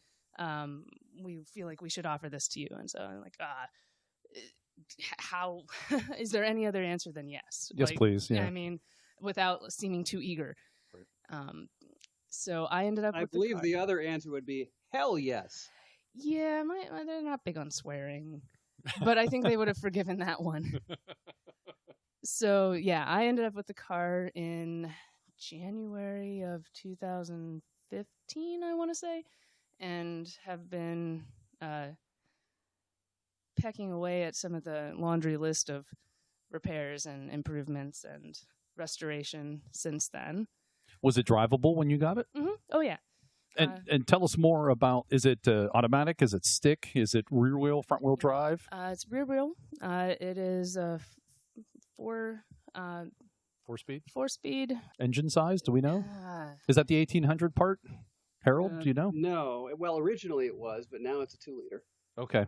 All right. I think 68, 69, they went to the B20, the 2-liter. But originally it would have been an 1800 cc. So yeah, my favorite part of driving it is when you get into fourth gear and you're like, oh, this highway says we need to go just a little bit faster. And you flip the little overdrive switch and it just sort of settles in and cruises on. And it's a beautiful feeling. Nice. And that's always my favorite part of getting it out of the garage over the winter is that first highway trip when you get to cruise into the overdrive. Tell me there's a flip. The biggest thrill about that is that when you flip the switch and it actually works. Oh, it has been. Well, I know, but that's a big thrill because that's a very British part, and that's usually the first thing to fail on the driveline of those things. Well, I've been lucky so far, knock on wood. Tell me the gear shift knob flips up and there's a button inside there. I could tell you that, but I'd be lying. Ah, damn. So what and she'd have to kill you. Don't tell him that. Not again. So why is there a switch for overdrive? What happens then? Do we know? Someone knows. I'm just asking the question. Well, let me put this into terms you can understand. You have an overdrive in your 109, and it's a separate box behind the transmission, and you use a lever to engage it, right? Hers just uses an electric switch. Okay.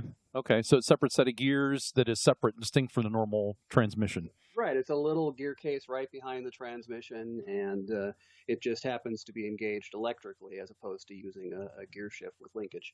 So it's at that point, it's really 5-speed then with that? Does it become a 5-speed? Well, yeah, basically.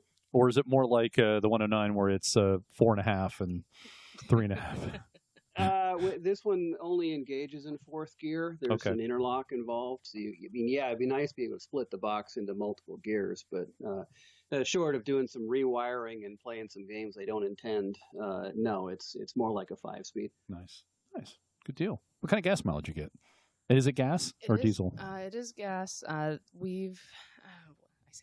The car's named Vern, by the way. Vern and I have been getting about 20-25 miles per gallon on it, actually, which is nothing to sneeze at. That's pretty good. Yeah. And why Vern? So my mother named him, actually. So she was driving him a lot out in Oregon, and they developed this relationship. She thought he was just very much of a cranky old man who would do all sorts of petulant little things to her and not to my dad.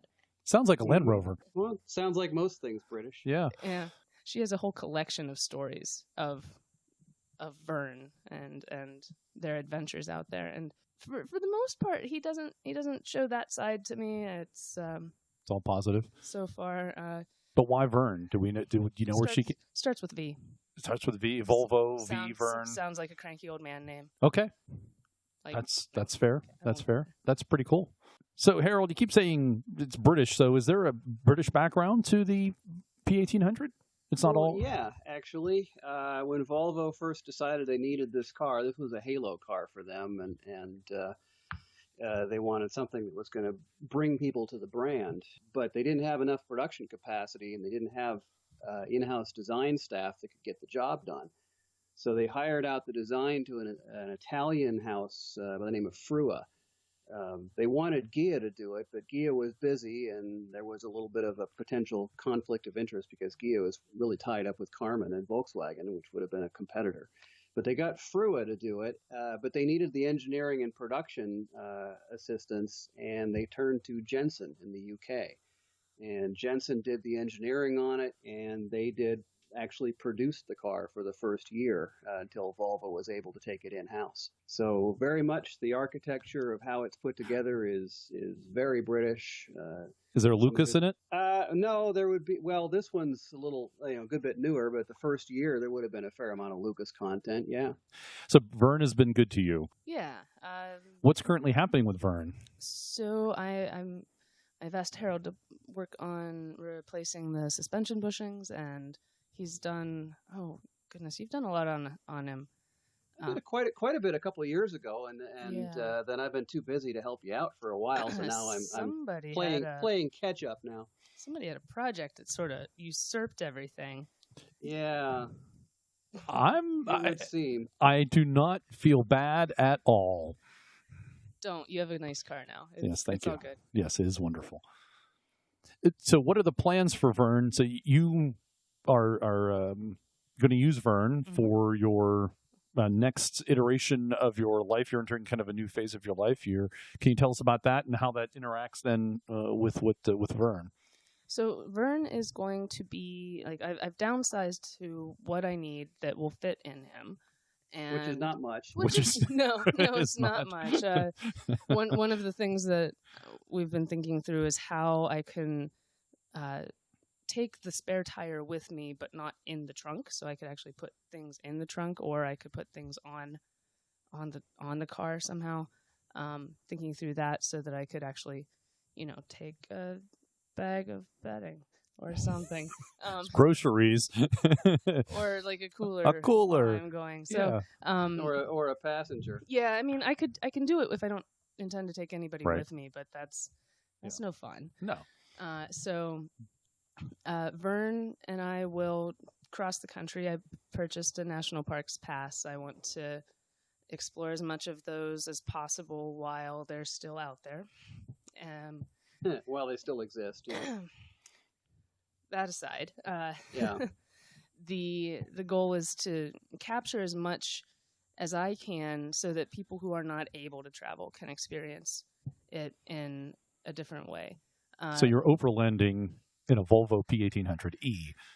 In as many words, yes. Yeah, pretty much. Yeah. That's what you're doing. You're overlanding. Yes, it is. Yeah. Yep. Yeah. So yeah, the goal is we fully support and endorse overlanding. I do. I just hadn't thought of it that way, but that's exactly what that is. Yeah. In all of its various forms, but yes, this is one of them.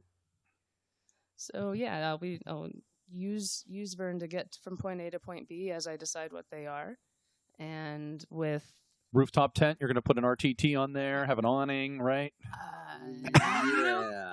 No, I mean, get right on that plan. It'll be the smallest RTT ever. Gonna say well, probably if you wanted to go that route, I would rig up an expedition trailer to tow behind it. That would be, actually, that'd be your ticket. Get yourself. Yeah, I think that's the only practical way to do that. Yeah. Yeah, I mean, alternatively, if it gets to a point where it's too hard on the car to do the overlanding, and it's feasible, I'd like to get like a little RV and tow the car behind. Right. That way, it can still be part of the journey. Just I'm not relying on it to be the one to get you there, getting us around, and I'd have some space, some more space. Right. You need to get you a Volvo Sugar. Is that like a van? No, you can Google it at your leisure. Okay. It's a piece of military hardware that they built. Well, what she needs she really should move into Land Rover world. I mean, come on. Well, I mean, if you want to stay with Volvo, that's true. Ticket. No, the only real connection is the family sentimentality, right. And it looks cool. It is a cool piece. No, it's a nice little car. It is. Yeah. How many miles on it? So it reads about 140,000. Oh, just getting started. But there was a time that it wasn't ticking over, so it's probably more. Okay, gotcha. And Which means you only have about 2.4 million miles to go if you want to start getting into that record territory. If I want to beat that record, yeah, not. I'm not going to say not impossible, but not necessarily likely. But you're in good company. He was an educator also, from what I understand. Get driving. Yeah, All right, I'll get right on that. I just need the car back, Harold. Yeah, I know. So how does this all tie in with your new phase? So you're starting a Patreon to support your life, and how that rings in. So this is, yes, I admit this is the kind of the promotional aspect of the podcast, which is fine because I'm getting nothing from this, or the podcast not getting any remuneration. Just you're a friend of the show. In other words, we're working for our normal scale. Working for Normal Scale. She's a friend of the show. She's a friend of Land Rover. She's an Overlander now, and so you're part of the community. So let's tell us about the Patreon. So the Patreon is patreon.com/redcarvideo, all one word. And because Vern is red. Vern is red, by the way, yes. Vern is a cute little red car. The Patreon has, the Patreon deal. You've got different levels you can support at. Number one, like you can just get access to things. You can get access to webcasts for $10 a month. I don't do by thing. I do monthly. Okay. So you have monthly a monthly donation. At $10 a month, I'll send you a postcard from wherever I am. Cool. I think that's fun. Like real mail, actual real mail. So yeah, I've got a few people in there who are chipping in. I'd love to have more, just because the more I can. I was your first, by the way. You were, in fact, yes. I was your very first Patreon subscriber. I appreciate that. Yes. Yeah, because that matters. It does. Yeah, starts. Got to get the ball rolling. Hey, somebody has. It does. That first one is the very important. Every as you learn in public radio, every contribution helps. Someone's got to be the first one to get the ball rolling. We got to meet our goals. Mm-hmm. Oh man, I've learned so much from them about how Haven't to you? show. The first is important, but the 10th is every bit as important as the first. Absolutely. Yes, that's correct. Yes. So Patreon will support keeping me on the road. I do still have some bills that I wasn't able to quite downsize, but even minimizing that, I still have some general costs. So this helps me stay on the road and able to focus on what's really important, is like building this curriculum. Right. You're also able to support through my website, redcarvideo.com. There's a subscription button, so you can actually. It's like a tip. Is that that online tip thing? No, just a don't. It's no. So like if you subscribe on the website, you also get access to things. Okay.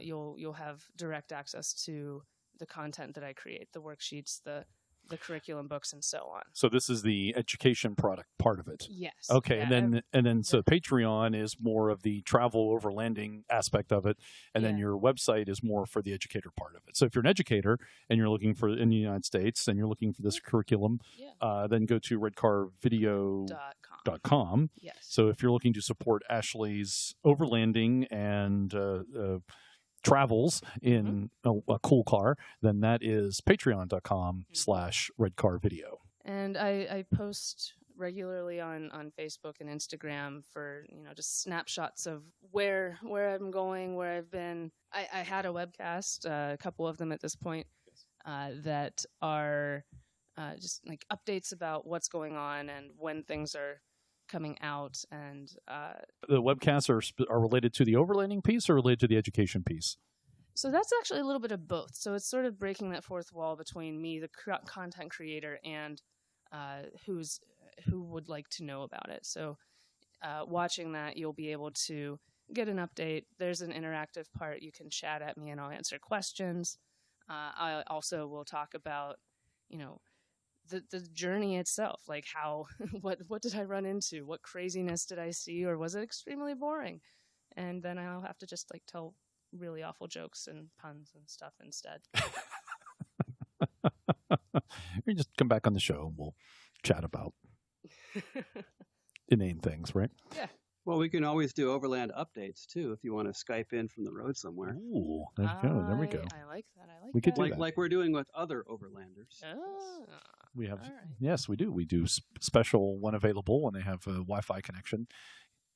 We do with the bells, and they check in with us periodically and tell us what's going on, and we make that for our Patreon subscribers. I like that. Yeah, I would happily add to that collection. You gonna take a GoPro and slap it on top of Vern?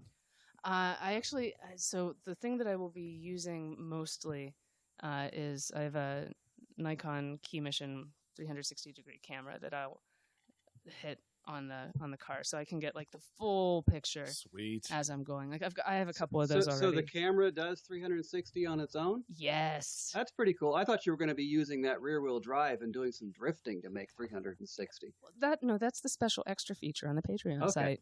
You have to pay That extra costs for that, Harold. right? Okay. Yeah. If you pay $100 a month, she'll drift that thing for you. Or supply the tires. There we go. No. So that's the That's it. $5,000 a month one. $5,000. I will drive to your location and drift for you because that's what I'll need. Maybe we can get BF Goodrich to sponsor you, and then you can do some drifting. Yeah, I've reached out to Volvo to see Yeah. if they're interested in partnering Yeah. or sponsoring or whatever, and there are a couple other companies, organizations that I've reaching out to or have already to secure a little extra comfort. Did for Volvo that. get back to you at all? They have not yet. They Okay. said their lead time or their response time was like 4 to 6 weeks, and we're Right. at like 4 right now. So, Sure. but Sure. I'll go talk with like actual people at dealerships too. And I suspect your odometer is missing a decimal point for them to get interested. It's possible, but like it's a almost 50-year-old car, so Well, that's. I mean, that is cool. That's definitely cool. But And I think- I tend to know that their interest picks up once you cross the million mark. Well, I also know that I think is the third oldest of that model in the country Okay. right now. All right. So they may be interested. That's cool. Interesting. Well, and the power of the podcast. I'm sure we'll get you right into Volvo because they're yeah. all. Somebody knows somebody, I'm sure. I actually know. I would probably say that to be true. Somebody does, in fact, know somebody. I'm sure. Yes. Yes, Because the power of the internet. the power of the internets, and Yes. and the Land Rover community. Yeah, Well, Volvo used to be a sister division a few years ago. Yeah. they were part of the premium automotive group, and when they Right. were part of Ford. They're owned by a Chinese company now, right? Is it Correct. Geely? I think owns them. Yes. Yes. Owns Volvo. I recently was in Maine and was able to not with the car, but I was able to capture some really incredible material from Acadia National Park, including driving through with the 360 view on it, going up Cadillac Mountain. So you've got like the huge open space just looking out into the bay and the ocean. It was a beautiful day. Like it wasn't one of those like completely clear skyless, cloudless skies. Skyless, that'd be awful.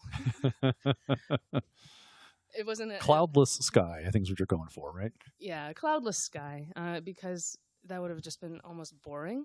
There were some really dramatic clouds and light, and even when it attempted to drizzle, it was still just incredible landscapes, and I'm really I'm looking forward to putting that together. And that will be for your Patreon subscribers? So with the 360-degree videos, I put it on Patreon for a week. They get a preview before I make it public. It does also exist on YouTube, and because it's tied to the curriculum, it will also be available through that. And so that camera, because I'm curious about it now, how long does it run for? I assume it's battery, or is it hardwired to your power? It is battery. It's actually waterproof. Oh, yeah. I could submerge it. Sweet. Ooh, now yeah, you're talking. I know. Yeah. We know what we're going to be doing with that. Oh, yeah. Not in the Volvo. Yeah. Okay. Yeah. All right. We know other vehicles that. Right. So the battery. I haven't actually I haven't gotten to the limit of the battery yet. Really? It's done. Because I can get like 45 minutes out of a GoPro battery, and that's about it. Well, I wasn't. I've been aiming for like 15-minute clips. Okay. So that I have some to work with, but aiming for a 10-minute mark on most of the videos. But I have like a stack of batteries that I just keep charged and plug in. The thing that I like about that one compared to some of the other ones is that you can change the lens caps if something gets scratched. Oh. For like $30 instead of having to replace the whole camera or send it back. Wow. And get refurbished. That's handy. That is handy. So what about the processing? Does the processing take a while? Is that something that's done on the unit, or do you have to put it onto a computer to process it? I put it onto a computer. I'm just using the Adobe Suite Premiere Pro to do the editing because it does support the 360 vision visuals. I'm able to put on tags and captions to Sure. say where Titling and and that what. kind of thing. And it also will like bend to the sphere of the image. Cool. So I'm exploring a bit more with that. I wanted to do some things that you could interact more with, but I'm still exploring that. Not sure if you know all this, but does that interact with YouTube at all, or is it a special file that you have to? Do you need a special viewer? You can use it just on regular YouTube and pan around by clicking and dragging. Oh, okay. Like Facebook has that, where you can kind of pan around. Okay, like a panorama shot. But this is video, like a panorama video. Yeah. Oh, okay. And if you use it on your phone, you can just hold it up and move around and look up and around and everything. Sweet. And it will go where you're looking. You can look at the roof. Like the drone app. Yes. Yeah, exactly. Can you look at the roof of the car? Yeah. For like 20 minutes, so all you just see his roof. You could look down. If you really wanted to, yeah. Yeah, I believe that's just called a loose GoPro mount. Well, if it's truly 365, so it's truly 360, then it should get, I assume it's some sort of range up and down. It's not a full 360 around. It's not like a circle or a globe. It's more of like a wide shot that goes all the way, that then goes 360 around you. No, it does a full sphere. It's like it's a cube-ish, and there's two lenses on opposite sides, and they'll capture almost entirely. There is like a small seam around the edge where it stitches together, and so that sometimes that gets a tiny bit fuzzy depending how close or far you are from the actual thing that you're filming. Yeah, there's an ex-Pittsburgher named Alex Lindsay who does a lot of that stuff. What was the name of his company? I see him on Mac Break Weekly, Pixel Core, but he actually is originally from Pittsburgh, I think up in the Butler area, and nice. So he's like a video guy, like big time high-end video. So unrelated, but that's where I remember seeing these 365 cameras. He talked about those, and that's why I knew about asking about processing time, because Alex would talk about it only takes 5 minutes to process versus 130 hours. The processing once I've edited and put what I want onto it hasn't been too bad. The way that it talks to the YouTube is that you just have to encode it with the YouTube metadata, and it'll play nice with it. Gotcha. One thing that I'm trying to do with the travel and the videos in particular is acknowledge the First Nations people whose territory that it inhabits. I think that's important as go forward as a country to recognize that. So the first video that I put together was actually up at Niagara Falls, and the tag will read Niagara Falls, USA, Haudenosaunee Confederacy, because that is the group of people who would have been there or who should be there. Who originally occupied the land. Yes. Yeah. Those whose home we have stolen. Yeah. Precisely. Until some Europeans came in. Jerks. Yes. Well, we wouldn't be here without them, though, unfortunately. Yeah. It is a complicated matter. Complicated, but still worth acknowledging. Absolutely. And, absolutely. My goal is to be very conscious about that as I travel and make sure that is recognized. Cool. That's good.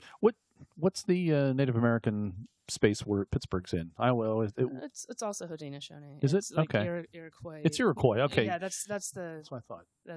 Did they have the long houses? Mm-hmm.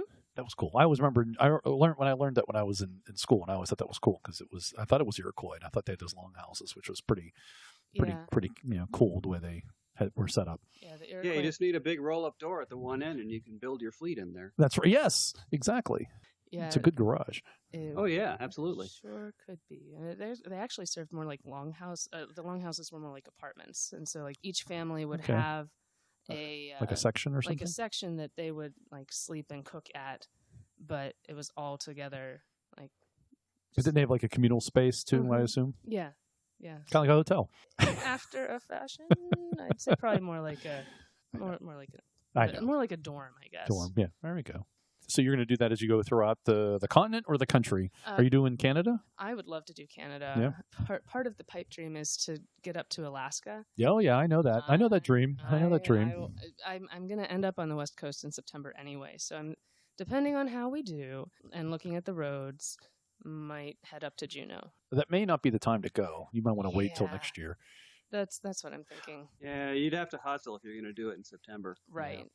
We do know we have a contact for you. It is Dan Cole with the 4x4 podcast. He was just stationed up there with the Army in Alaska, and they just moved him. I think he's actually, as we record this, he's moving down to San Diego. Harold, is that right? No, actually, California, just outside of Barstow, from what I understand. Okay, so he's moved, okay. but he has he didn't want to leave Alaska. I think he might return there when he's out of the military. But so we can have someone give you some insight if you need that into the Alaska experience. And Yeah. believe he's retaining his Alaskan citizenship. So you're going to visit then other Native American sites as you go throughout the country, and Yeah. Well, I mean, it all technically is, but sometimes yes, indeed. I need to think about how to mindfully and respectfully interact with and learn from the First Nations people, and I would love to work with them to amplify anything that I can. That's laudable. Yeah. Yeah. I like history, and that's history. Things happened, some bad things, some Yep. good things. And it continues to, and we need to learn from it. So to support your efforts, you have two funding streams, if we will, set up. One is Patreon, which is mainly for overlanding travel content. Yes. And then you have your education, and what is that called? I apologize for not saying what that right word is. Is that the curriculum?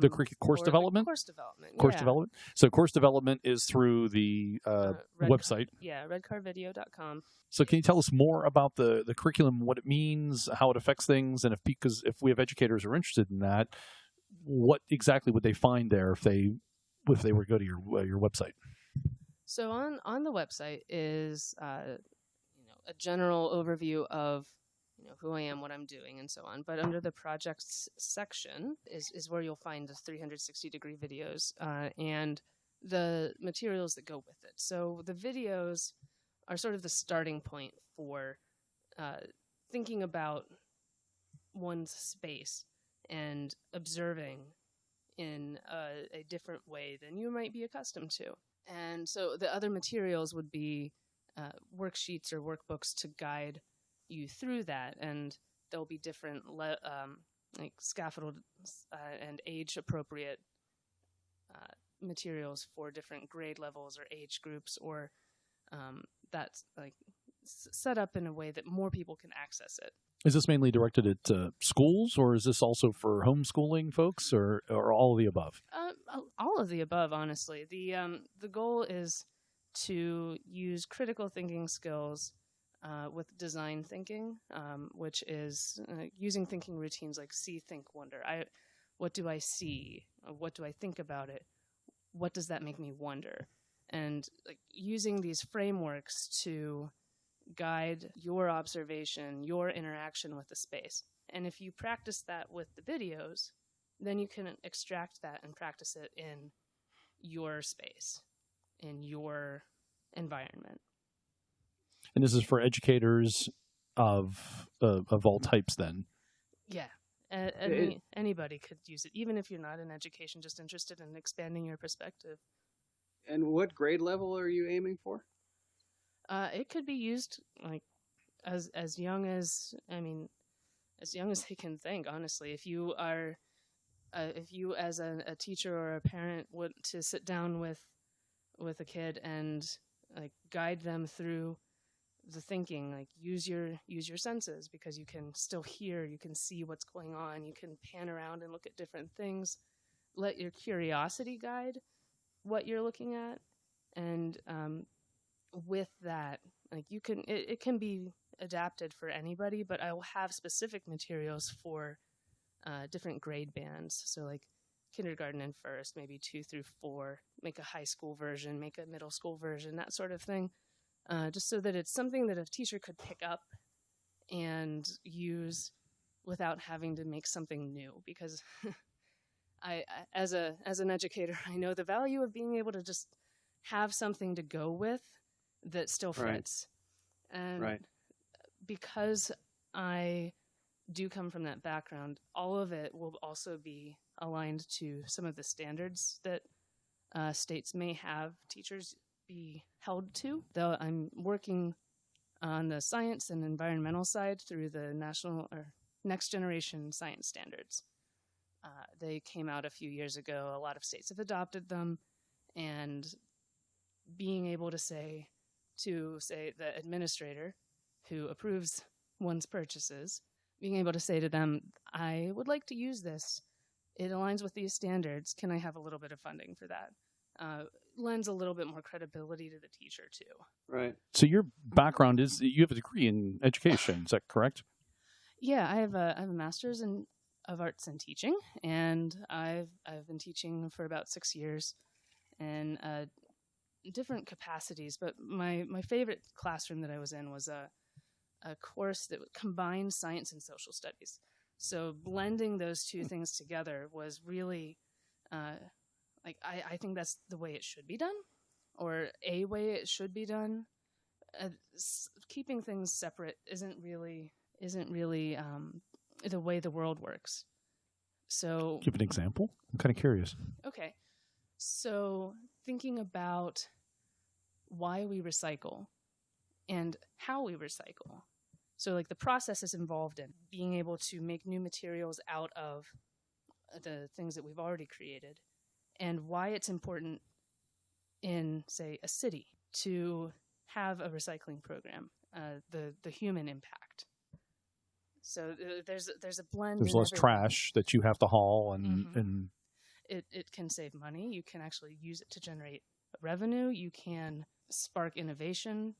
You can also have less pollution, and that also impacts how people live.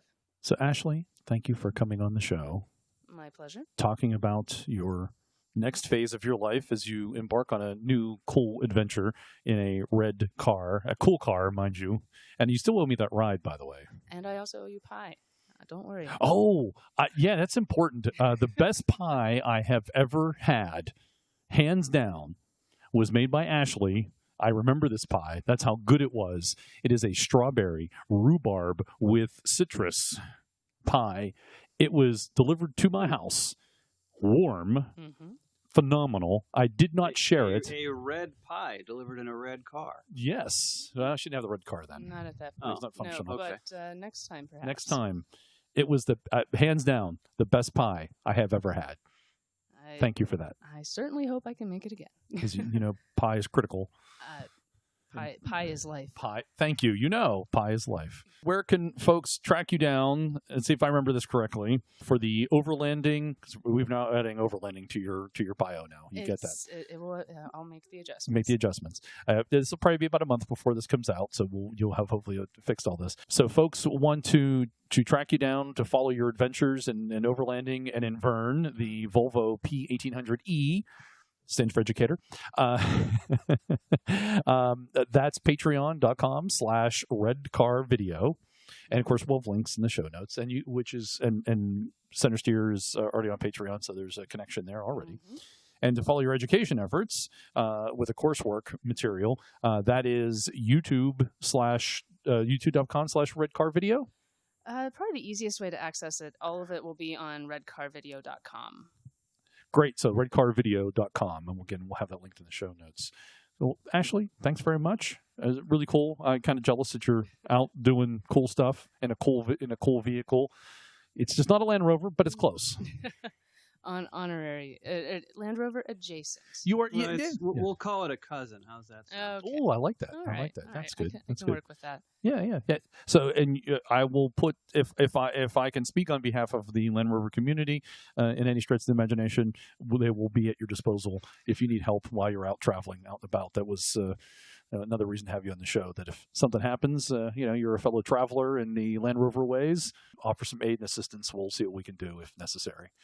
Thank you very much. I definitely, I know the meaning behind that, and I thank you. You're putting a sticker on Fern, right? Podcast sticker. Well, if I can get a window cling. I do have a window cling. All right. Or you can put the sticker on the window, though. Yeah.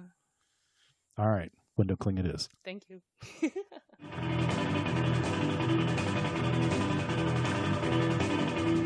And now on the Centresteer podcast, joining us from Vermont is Glenn Parent of GP Rover Works. Did I get all that accurate, Glenn?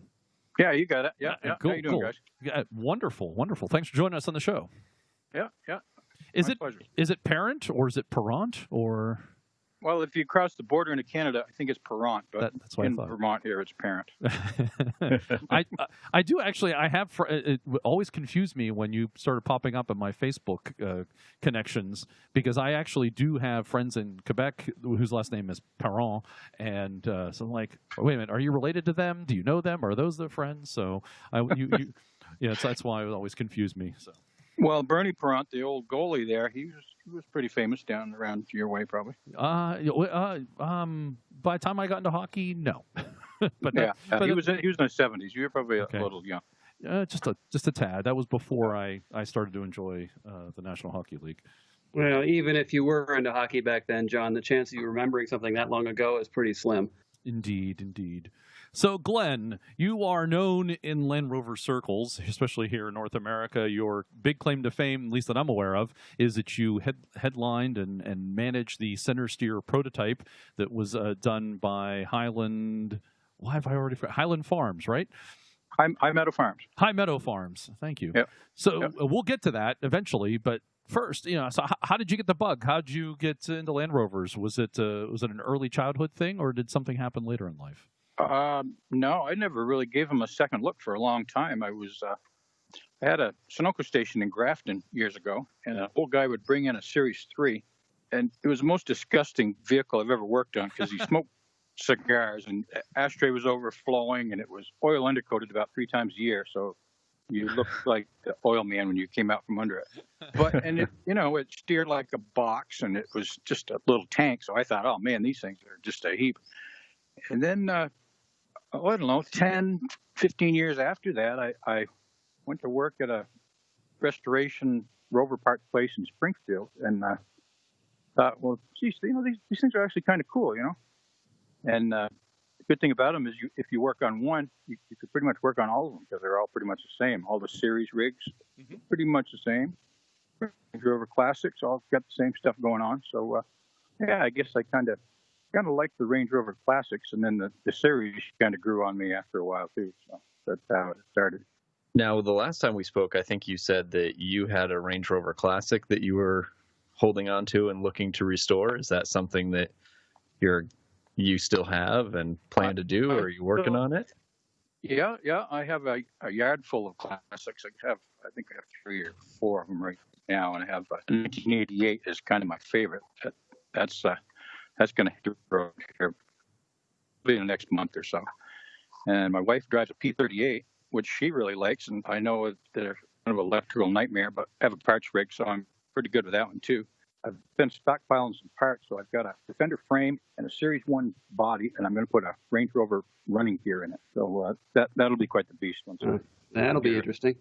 Yeah. So to be clear, you have a Defender frame, Range Rover running gear on a Series 1 shell. That's the hopes. Yes. Wow. Well, mind you, the only real challenge there is putting the Series 1 stuff onto the Defender frame, because the Range Rover running gear isn't that much of a stretch for a Defender. Right. Most of the parts are the same. Yeah, there's a little math to be done to get the right wheelbase and body configuration. Right. Yeah. Framework and drive shafts and that kind of stuff. But those parts, the axles, transfer case, all that kind of stuff, were used with that frame. So. Yeah, it should come out. I've got a Sawzall and a torch and a well, there you go. No, you're all set. Yeah, I think we'll be up there. You can make anything happen with that stuff. Yeah, that and a big hammer. That's tool number 4. So. Yeah, that's probably my basic kit. Yeah. So what was the very first Land Rover that you owned? The very first one I owned was when I was working in Springfield. I was gazing out in the parking lot, looking at all these things, and said, gee, I drive an hour and a half to work. I'd really like something that'll buzz back and forth pretty good. So I did the unmentionable. I put it on a Bronco 2 frame and running gear. Oh. And that was the first one. That was kind of a Series 3, but I think it had a panel from every year from 1960 to 73 on it. But I Well, drove about that just makes it 100,000 miles. that makes it an authentic Series 3 if you've got a piece from every year.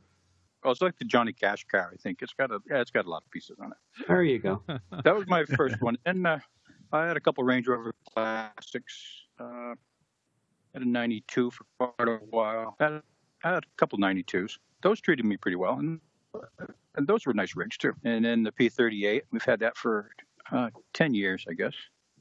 And my latest rigs, we just went out west to see Ike Goss, and we brought back 4 rust-free Rovers. We got a 66 2A, 88. We got a 59 Series 2, an 88. 58 Series 1 pick, and 95 Discovery. So I've got a yard full of stuff here at the moment. Now, you building those for inventory to sell? Is that what you're doing? Well, we kind of picked them up with the intention of selling them, but they're really nice underneath, rust-free and everything, and I'd kind of, instead of going a full-blown restoration thing, I'd like to kind of put them in the hands of somebody that will enjoy them and use them for what they're really meant to be used. Over the past years, I've built a bunch of concourse rigs, right? And they don't really hit the trail, and they don't get muddy and dirty. And if you hit a tree with one, it'd probably be the end of the world.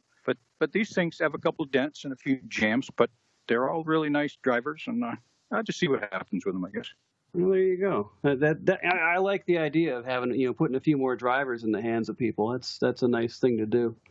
Yeah, you don't see many of them on the road around here. There's a couple around Woodstock, but if you go for a ride, you might see 1 or 2, but not many. It's kind of nice to see them. Everybody gets the wave. So. Absolutely. Even if I'm in my pickup, I give them the waves. So. Okay. Now, what part of Vermont are you in? I'm in Woodstock. Okay. And where is that in relation to where Morgan is? Oh, it's sort of middle of the state-ish. Okay. And I'm sort of northwest. Pretty much middle. Southern middle, maybe, is where I am. Yeah, exactly. How many roads does it take? It depends on how quickly you want to get there, or if you want to take the scenic route. Okay. I can get there in 2 roads if I take the interstates. Because your stories of Vermont, tells me that there really often isn't one road that goes from one place to another. You have to go one direction and then back another. It's true. But interestingly, Woodstock is pretty close to one of the 2 main interstates.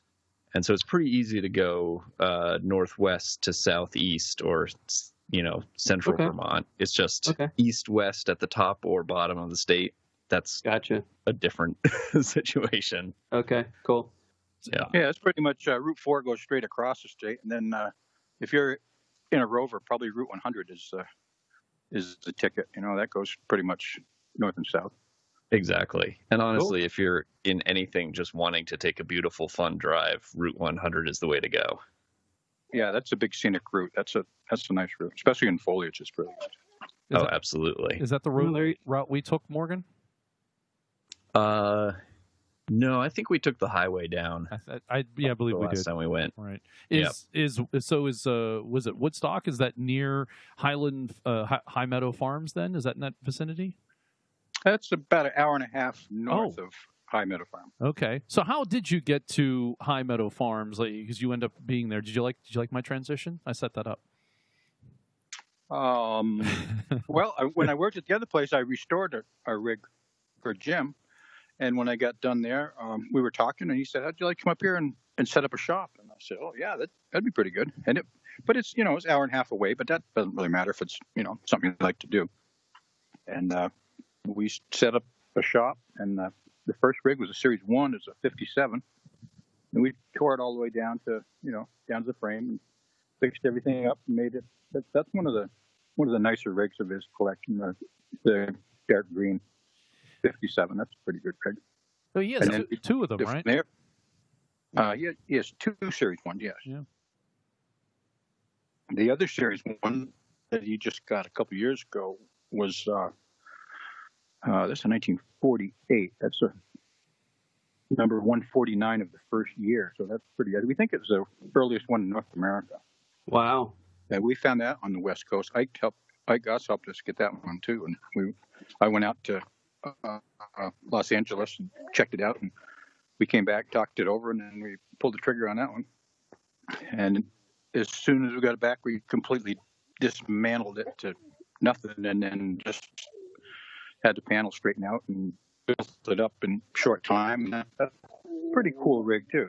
And then while we were doing that one, we kind of got the Centresteer finished up. So there's a lot going on in the end there. Did you supervise all of those rebuilds? Where I guess you were the man in charge? Yeah, I was the man in charge. I had my friend Dana. He was kind of like the main mechanic for myself, and then my son Jacob. He worked there, helped me, and both those guys are still there. Right. And we made some nice vehicles. Yeah, absolutely. Can you tell us a little more about the vehicles? I want to talk a little more exclusively about the Centresteer replica in a moment, but of course we do. The other trucks, though. Anything interesting about those? Like maybe where you found them, or any special techniques or extra work that was maybe necessary? Something unexpected? Any interesting stories to the other trucks in Jim's collection? Well, I can't give away all the secrets, but it's probably a little. There's some juicy stuff probably. The first one, the Series 1, the first one I did, that came from a guy in New Hampshire, and he got it from Don Fly, which is the Metal Dash Weekend guy. You guys must be familiar with him. Mm-hmm. Oh, yeah. And it was red, and then it was green, and it was kind of in rough shape, but it was all there. It was a driver. We brought that one to life. We pulled the engine out, rebuilt it. We met Ian Cox in England. He helped with the engine, and we did all the rebuilding in the shop at Jim's, except for some machine work, valve jobs and stuff like that we sent to a guy in Springfield. And then I think after that one we did we did the golf cart. We had a lot of parts left over from the Series 1, the 57, so we found a bad boy buggy. And we bought that, and we tore the body off it. And with the help of a body shop in Newport, New Hampshire, we kind of shrunk most of the Series 1 part, because by that time we had 2 or 3 organ donors, so we had fenders and doors and windshield frames. So we just kind of made everything about a third smaller than what it was and put it on this electric job, 4-wheel drive. And that's pretty cool. That's a red one. That's part of the fleet. That's an attention getter. Right. That's the one that I think he said he had for his grandkids, I believe, made. Is that the one you're referring to? Yeah. That was the plan, but it's so nice that I don't think he turns it loose in it. And it doesn't really handle as good as it could, and the brakes are lacking a little bit because I don't know if it's the extra weight or the bigger tires we put on it. But that's coming into it. That's pretty cool, Greg. Yeah, it is. Now, did you say you actually cut down all the panels to make them smaller, or did you just make new ones that were smaller using those as a template? Some of the panels we cut down. The front fenders we cut down. The windshield frame we cut down. Okay. A lot of the other stuff we actually had to build. And I can't take all the credit for building the metal because the body shop guys did a lot of that. And a local metal shop in Claremont did a bunch of stuff. But we would, that came out pretty cool. That was a good job. What about the Defender in Jim's collection? Any special work done to that one? I think that was a North American spec, as I recall. It was. Yeah, that's a 97. I didn't do all the work on that. I had my fingers in a little bit, but that was done in Springfield before we set up the shop at High Meadow Farm. That one and the Series 2A, the 109, those are both done in Springfield. Yeah, that. Oh, gotcha. That 2A was that the blue 2A? Is that the one I'm thinking of? They had the trailer. That trailer, I really took to that trailer. That was really cool. Yeah, that was a Brockhouse trailer. Those things are as scarce as hen's teeth around here. I mean, I don't know if there's another one in the country. There's not very many. Yeah. And Don Fry there was one that went in an auction in Pittsburgh. It was in a warehouse a couple months ago, actually. Yeah. Yeah. Well, they're pretty rare. I think they made them out of steel and they didn't put any drain holes in them. So from what I hear, they all rust out.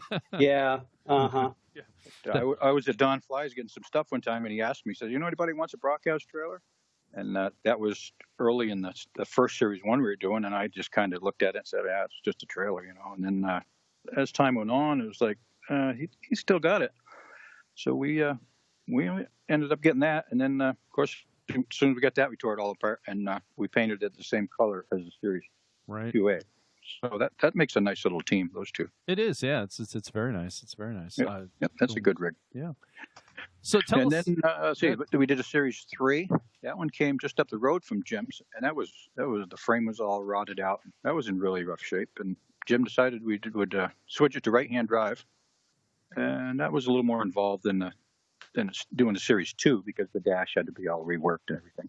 Mm-hmm. And that one came out pretty nice. That's a kind of lime green, I guess.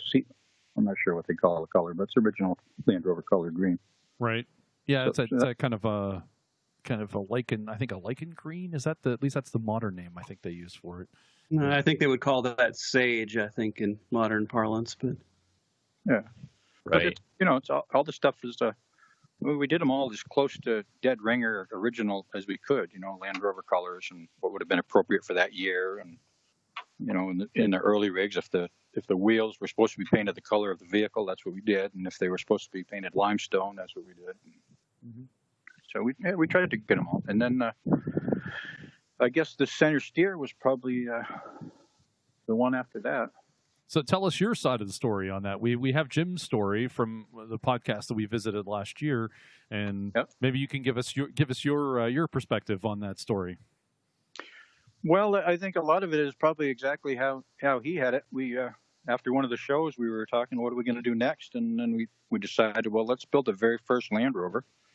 So we started doing some research and got some pictures and played on a computer for, I don't know, months and months, I think. Just every picture we could find, we analyzed, turned it sideways, upside down. And then we said, well, we're going to have to go to England to really get the feel for this. So we went over there and we hung out with Ian Cox, and he's a old school engine guy, and he gave us a lot of information. And we went to Dunsfold, and Phil Bashall, he's a fountain of information too. He knows a lot. Mm-hmm.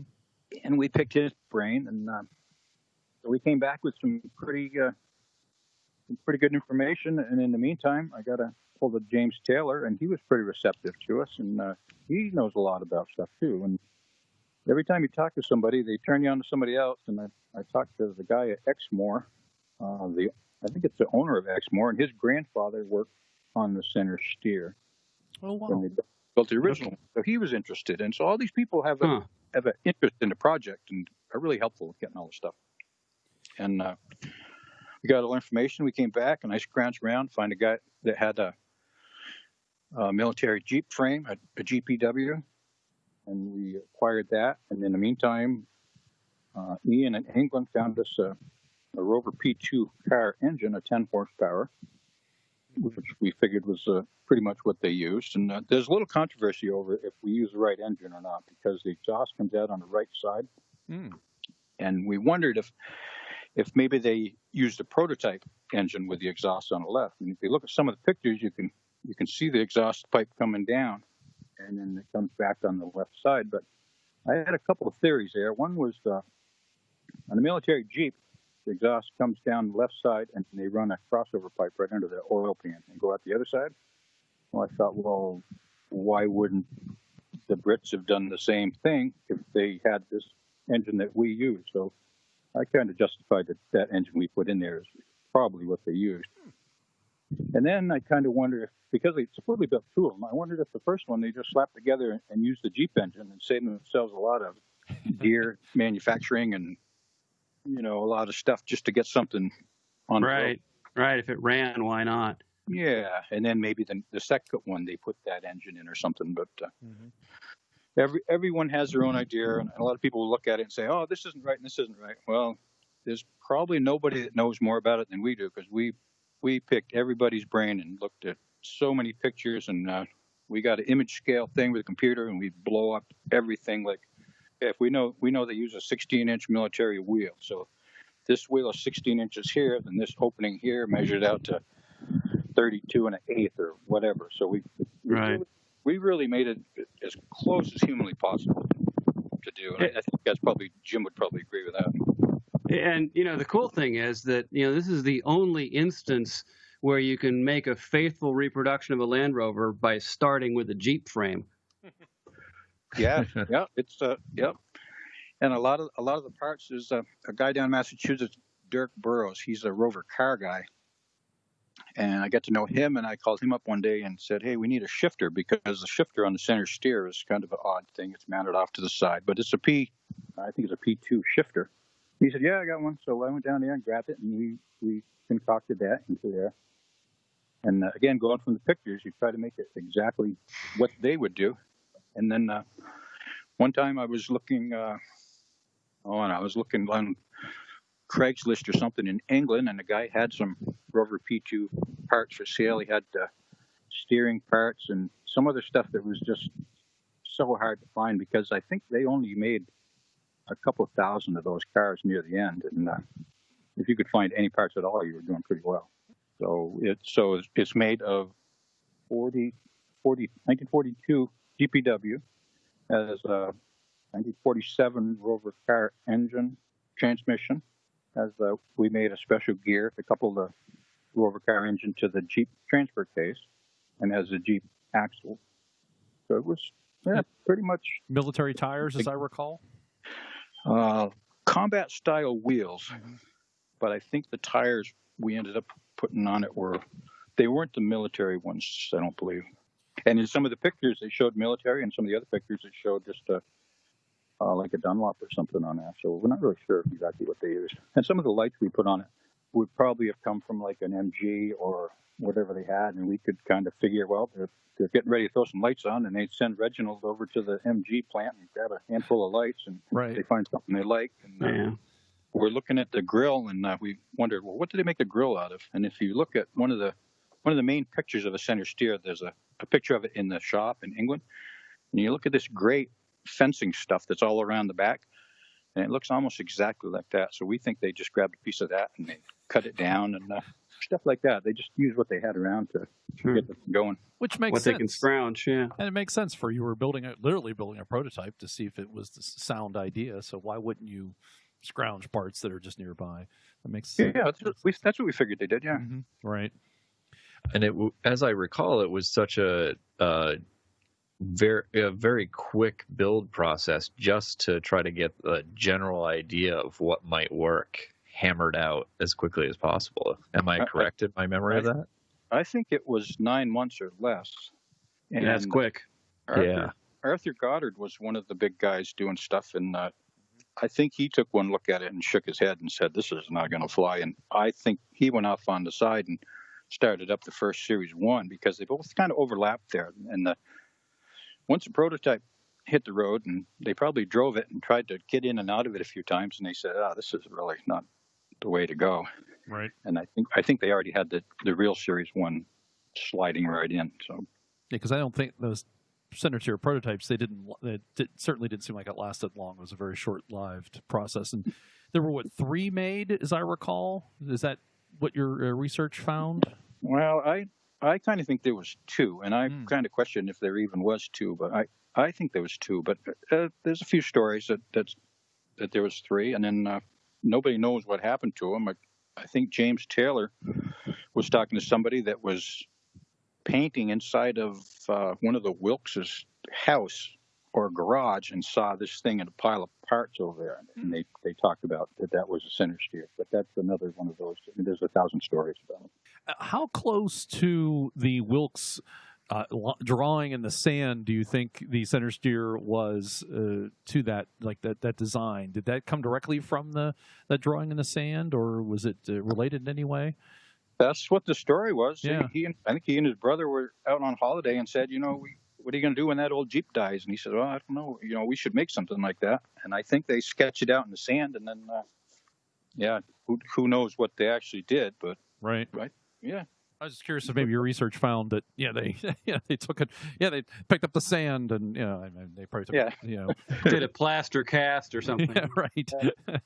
I don't think anybody took a picture with their cell phone back then. No, I don't think so. They barely had probably photographers running around at all. Well, the tide would have come in before the vacuum tubes would have warmed up. I always wondered how big the sketch was. Was it just, was it like a foot long, or was it more of like 10 feet? That's the part I was always curious about was, how big was it, and then Well, how much I was don't it know. done? If Vermonters here will sketch something out in the dirt with their heel, and it's probably a couple, 3 feet. Yeah, that's true. Hey, that's a good point. Good point. So, but it gives you an idea. He said, okay, let's put the steering wheel here, and you can reach across the thing. And Right. everything. When we put the thing together, we went to the local furniture place, and we got some big boxes that couches came in, and we made the panels out of cardboard and duct taped the whole thing together. Oh, yeah.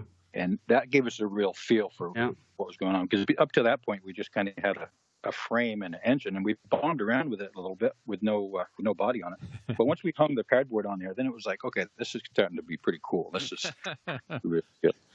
And then we tried to get a body guy to do some of our body work, and we were talking to him, and he said, there's a guy up in northern New Hampshire that is a panel beater, old English guy with a English wheel and that type of thing. So Cool. Joe Stafford, we got a hold of him and went up there, and he said, yeah, I'd like to do this. So he made all the pieces out of aluminum and actually put the body all together up there. We'd go up there every couple of weeks and work with it. Then we'd go up there and look at it and say, I think this has got to be different. And we were pretty fussy on the panels, and every nut and bolt and rivet that you see, he's a real craftsman. Did he plywood buck that or wireframe it, or what was his technique? I think he did plywood bucket. He had a bunch of wood, and then he had levels, and he was pretty precise. What is plywood bucking? Well, yeah, it's a sheet metal. It's a technique for visualizing the body, and you actually build a framework out of plywood that you lay the sheet metal across to see if it's going where you need it to. Ah, cool. Okay, so it's like a wireframe in a way, but with wood. Yeah, and it's more involved than it's a lot like, I don't know if you've seen, like you open up a cardboard box, and there's all kinds of dividers that crisscross and overlap each other. Right. Imagine doing that in plywood to generate all your different curves in 3 dimensions. Okay. Oh, cool. Right. Yeah, he did do that because he gave us a box of all the plywood stuff that was left over. It had the shapes of fenders and the door and stuff. So you have what you need to make another. Well, yeah, I'm probably only about $500,000 short of doing it, but yeah. and 2 or 3 interested people. Yeah, but and Jim was gung ho through this whole thing. This was a fun project, and it was. Oh yeah, we're doing something that somebody else, nobody else is doing that, so it's really Right. cool. And there's a couple others around, and we looked at the one that I think his name was Bill Hayfield in England did, and he did a really good job for somebody working in his little shop out behind his house. It was pretty impressive, and that's at Dunsfold. I think Phil Bashaw bought it. When we went over there, he was real. He was real interested in what we were doing. He let us put his up on the lift, and we checked it all out and looked over and everything. And I took 1,000 pictures, and we made a lot of changes, which we think made it more accurate than what his was. But he needs to be given some credit for the amount of work that he did. Right. So the prototype that you guys worked on, there's been some discussion, like when we brought this up on the podcast and talked to Jim about it, we said this was a very accurate, close to as accurate as possible prototype of the original Centresteer, and several people came out and said, "Oh no, we have one here in the UK, or there's one here. There's someone else has this one." And that kind of fits with what you're talking about. The gentleman that had started one. How close do you think yours is? Trying to be nice, but how do you compare it to the other prototypes that had been recreated? Well, I think we took every care to make it perfect. And there's stuff, if you compare the both of them, you can look at little different things, and you say, well, he put this here, but that doesn't work because when the windshield comes down, it doesn't line up to the thing. So we really went the extra distance and really made it. I think it's perfect. Well, Accurate. It might not be perfect, but it's pretty darn close to.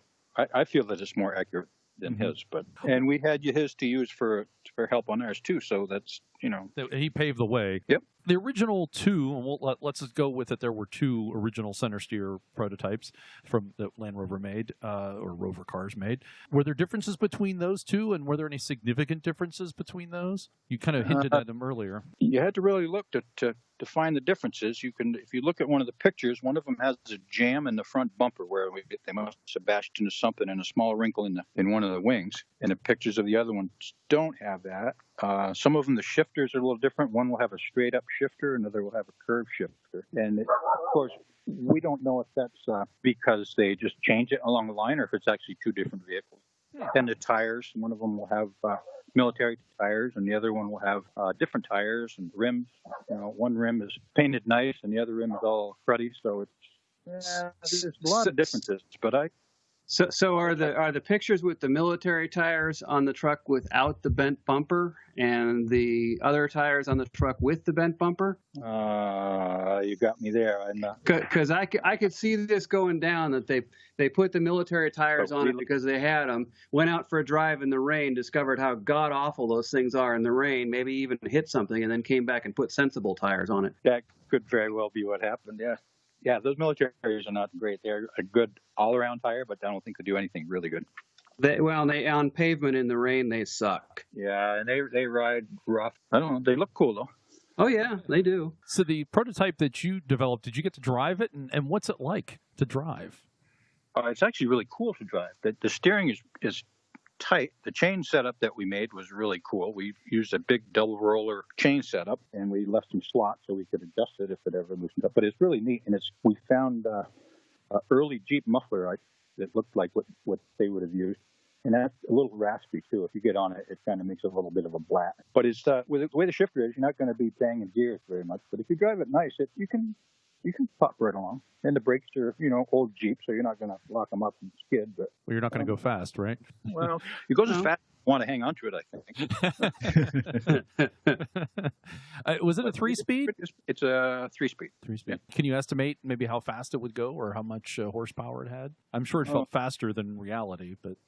Well, I mean, you could probably go 45, 50 in it. Okay. Yeah, that's, I would say in an open vehicle like that without seatbelts. Well, that's about as fast as the GPW ever went. Yeah. So that sounds about right.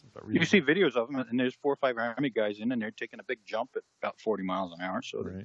I guess they would, with a cannon in tow sometimes. Yeah, I like that picture, yeah. Yeah. It's a cool rig, and to drive it the first time with no body on it was really cool. Oh, that's always fun when you're building a Land Rover, to take a zip around the block with just the bulkhead. Yeah, you have to. Because you can. And I have to say, it was pretty impressive to see, obviously it was such a long project out of necessity, doing so much research the entire way, and sort of separating it out between doing the, frame and running gear to doing the body, that it was very, very cool to see it as just a rolling chassis at the British invasion events in Stowe, and then see it come back a couple of years later with the body, all complete. It was cool to be able to really see the framework there well beforehand. The thing's like a rolling work of art. I mean, you look underneath it and it's like, oh wow, this is cool.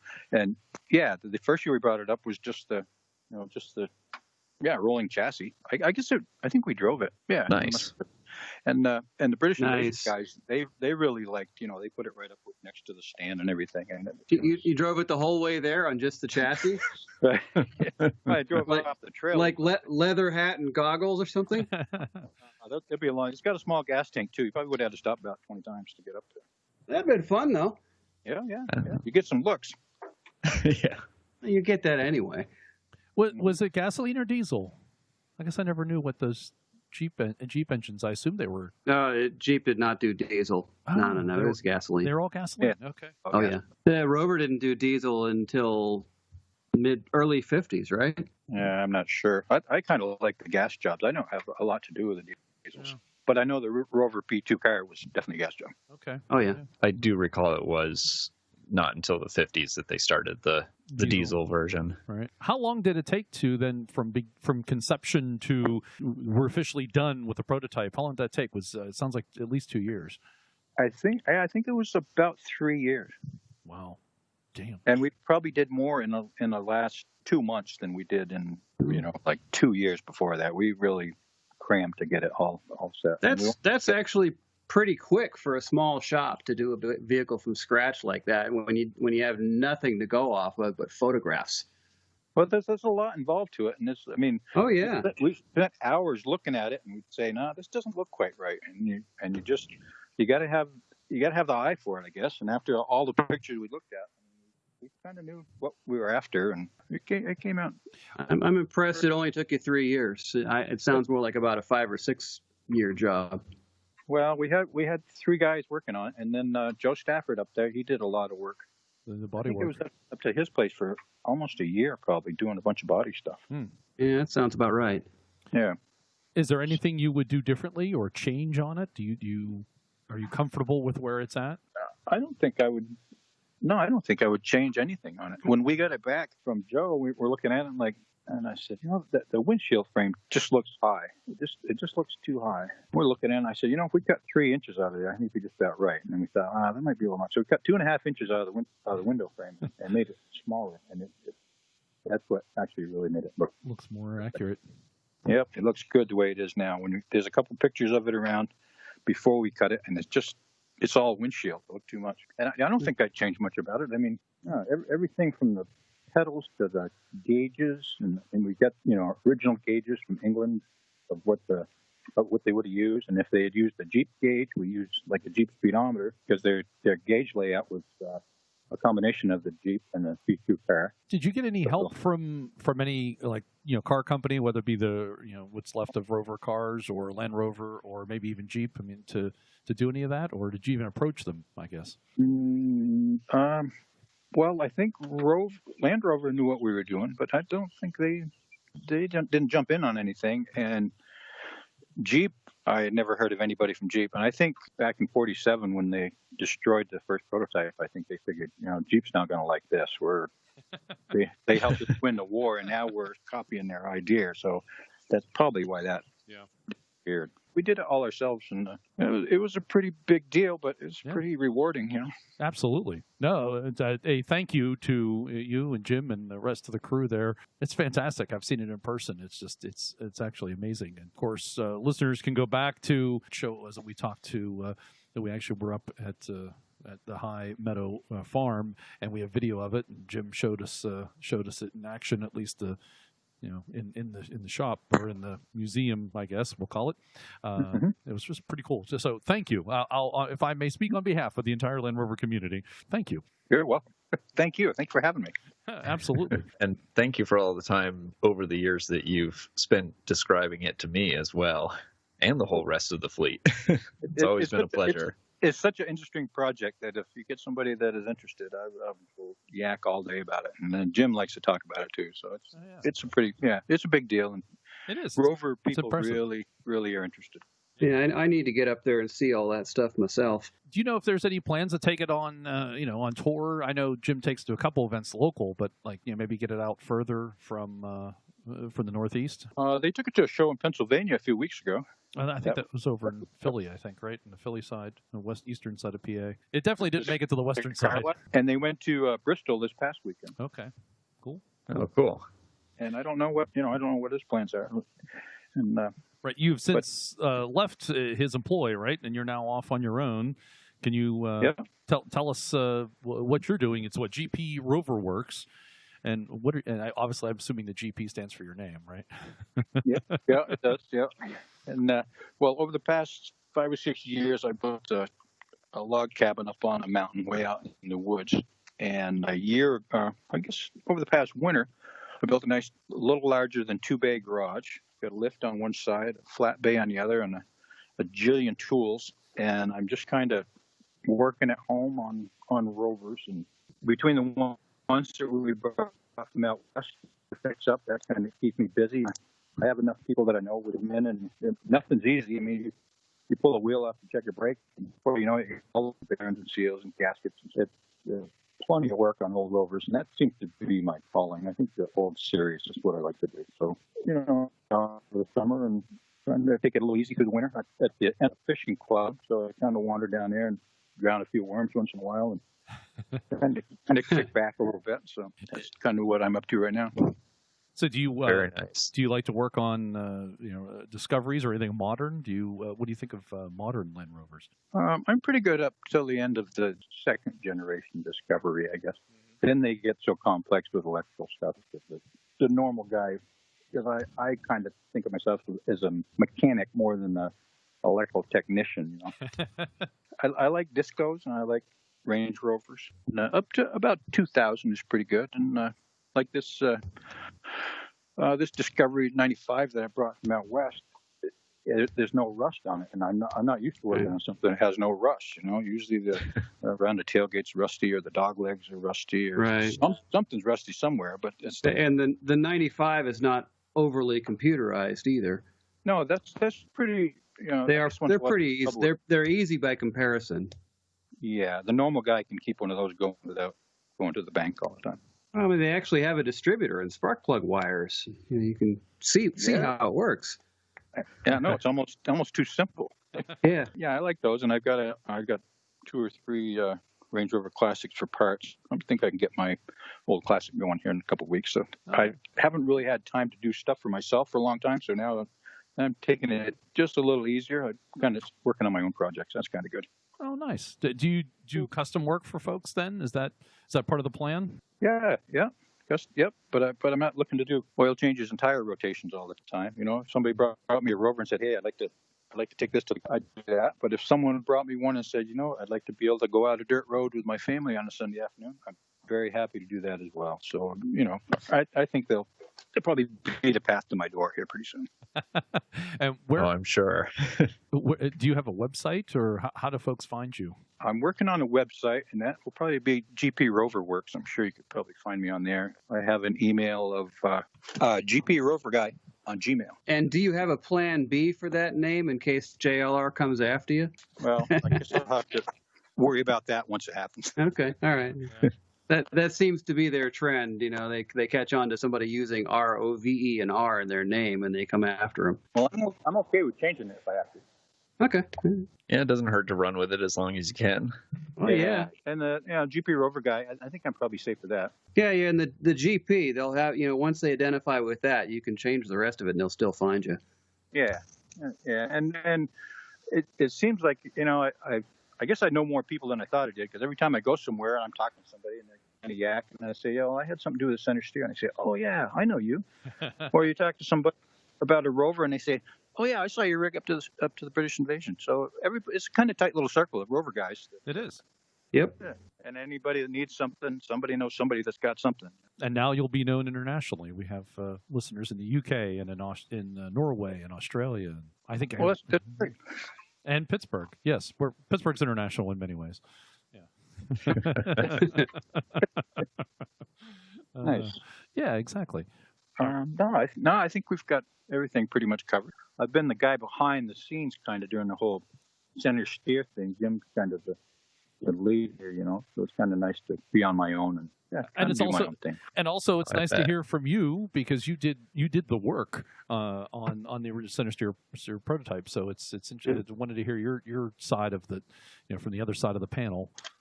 You left Jim's shop because you just wanted to slow down, maybe kind of like do this as a retirement gig? Is that what I'm getting? It was an hour and a half each way to work, so it's 3 hours. I'm on. Yeah, there you go. And it was pretty good, but it's like I don't know. It wasn't the same in the end as it was in the beginning. In the beginning, there was just myself in the shop, and I would be creative, and that's pretty good. And then after, I think I was there for 7 years. You got 2 other guys working, and Jim is a smart guy, and he knows probably as much about these things as I do now. So it's kind of it was time. We both left on good terms, and it was just time to do something different. Well, I guess once you've made the Centresteer, where do you go from there anyway, right? Yeah, really. I mean, there's pretty much the best right there. But there's lots of cool stuff to do on Rovers, and I like to go to a car show now without having to be on duty. Oh yeah, I hear you. Yeah, have plenty of time to look around. Yeah, and I think I'll probably bring something. I got the Series 1 pickup. I'd like to get an engine in that and get that to the British invasion to have in the show, if just so people can see it. Is that a 107? I think it is a 107. Nice. So it's pretty cool. It's all stripped down. It has almost no paint on it. And Ike told me that the vehicle came from the Shriners, so it was green, yellow, and blue, and whatever. And the guy bought them stripped it all down, so it's bare aluminum, which looks kind of cool. Yeah, does definitely. I got one other thing sitting right there. That's kind of interesting. I have a 107. It's a 50. Well, it's registered as a 59 107. Station wagon, big. Oh yeah. Like right. a 109. And Okay. it was made in 57. I understand if they didn't sell them in that year, it was registered as the year they finally sold it. So a 59 could still be made in 57. This Right. That's common practice back then. Yeah, it belongs to a lady in Manchester. Her husband died, and she wanted me to get it running for her. So I got it running, and I said, "What are you gonna do with it?" She said, "Oh, I might as well sell it. I don't have any interest in it." So I've been bombing around and trying to sell it a little bit, but not pushing it too hard because I mean I can ride it around for the whole summer. And it has a Series 3 engine, and the guy was an archaeologist. He went back and forth to Alaska, him and his wife, from Vermont to Alaska, in it like a bunch of times. Wow. Oh, That's wow. cool. It's really cool. It's a beast. That's Series 3 engine because the story is that there was a fire at a Land Rover dealer in Alaska, and they bought a brand new Series 3 just for the engine. It was in the fire and put the engine in. So in Smart. 1993. So that's kind of cool.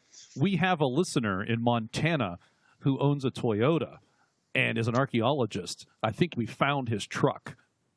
Well, yeah. You haven't given me a There call. you go. Yes, his name's Morgan too. So different Morgan, obviously. But Morgan, you know who you are. I think we found you a Land Rover, and I think it fits his lifestyle. Perhaps we could get it delivered by Morgan to Morgan. There you go. This thing actually goes down. It might never make it there. I might just turn around and take it home. It'll disappear. Well, as long as you pay for it, that's okay, right?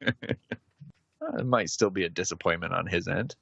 It's a cool rig. Somebody should have it. Yeah. So, it's a soft. That's hard top, right? Not soft top. Hard top. It's got a tropical roof. Ah, Right. cool. It's a station wagon, 5-door, right? Yeah. Very cool. In good shape. Yeah. The original frame. Got one little spot on one of the outriggers. Needs a little bit of work, but it's really unique. I've been driving around town and people are, you see their heads crank around and go by. Oh, of course. Not just the cops, but other people too. There you go. Not bad for 60 years old. And especially in Vermont, as you mentioned before, not seeing many on the road because they don't last very long up here if you drive them in the winter. Yeah, you can tell the ones that have been driven in the winter and the ones that haven't seen the salt. And all you got to do is drive it once in the winter, and that's the beginning of the end, I think. It's true. Yeah, once you start that process, there's not much turning back. Well, you have to dip them in oil or something. It's pretty sad. When we went to Ike's out there, he had so many cars out there. There were probably 20 or 30 old Rovers, and there's no rust. I mean, it's like, okay, I'd fix up any one of these things. I know so many of them that have come back to Vermont because he's just such a good resource for rust-free Land Rovers. And he's a fountain of information too. He knows everything, especially about the Series 1. But Series 2, he's a pretty smart guy, and he's got an eye for the cool stuff too. He has a lot of cool stuff. He's been doing it a long time, so he's got a lot of experience. Yep, and he's a good guy. I enjoy going out there. Well, Glenn, I want to thank you very much for coming on the show and talking about yourself and the Centresteer prototype, and also what you're now doing with your own Rover Works, if I can get away with saying Rover Works without any legal implications. Well, if they come knocking on my door, I'm going to be looking at you guys. Fair enough. Exactly. Yeah, we turned you in. That's it. Yeah, thanks a lot. Yeah, it was all my fault. We did it. Well, we have a place for you to stay, so you can always bunk with us. That'll be good. It doesn't have bars and Crowbar Hotel or anything. No, you don't want that. And again, on behalf of the entire Land Rover community around the planet, if we can get away with saying that, thank you for what you've done for the Centresteer prototype and bringing that back. I think that's just so cool, and the attention to detail, it's just amazing. That's so a big thank you. You're very welcome. Glad everybody likes it. I'm glad it's such a big hit. Yeah, it is. And thanks to you personally for coming on the show and talking to us today. Appreciate it. Yeah, that's great. Thanks for having me. Yeah, absolutely. And it's good that you now have a time to, sit back and enjoy your new cabin and take things at your own pace. It is kind of nice. I'm not using the word retired yet, but it's semi-retired. Semi-retired. Doing what I want, Yeah, well, and I think that really is the best way to be retired. Retired doesn't mean you have to stop doing stuff. It just means you're now doing it on your terms and how often you want and for who you want. And if you don't, that's fine. Well, this is pretty good. If I'm sitting in my shop and a song comes on the radio I sit down and listen to it. I'm not working for somebody else. The clock doesn't stop. It's kind of I mean, go up and holler at the dog or whatever. It's pretty good. Sounds like an ideal retirement to me. Yeah, I can go with it. So if you guys are ever in the neighborhood and you want to stop by, you can reach me. That may just happen. Okay, bring your fish For bowl. sure.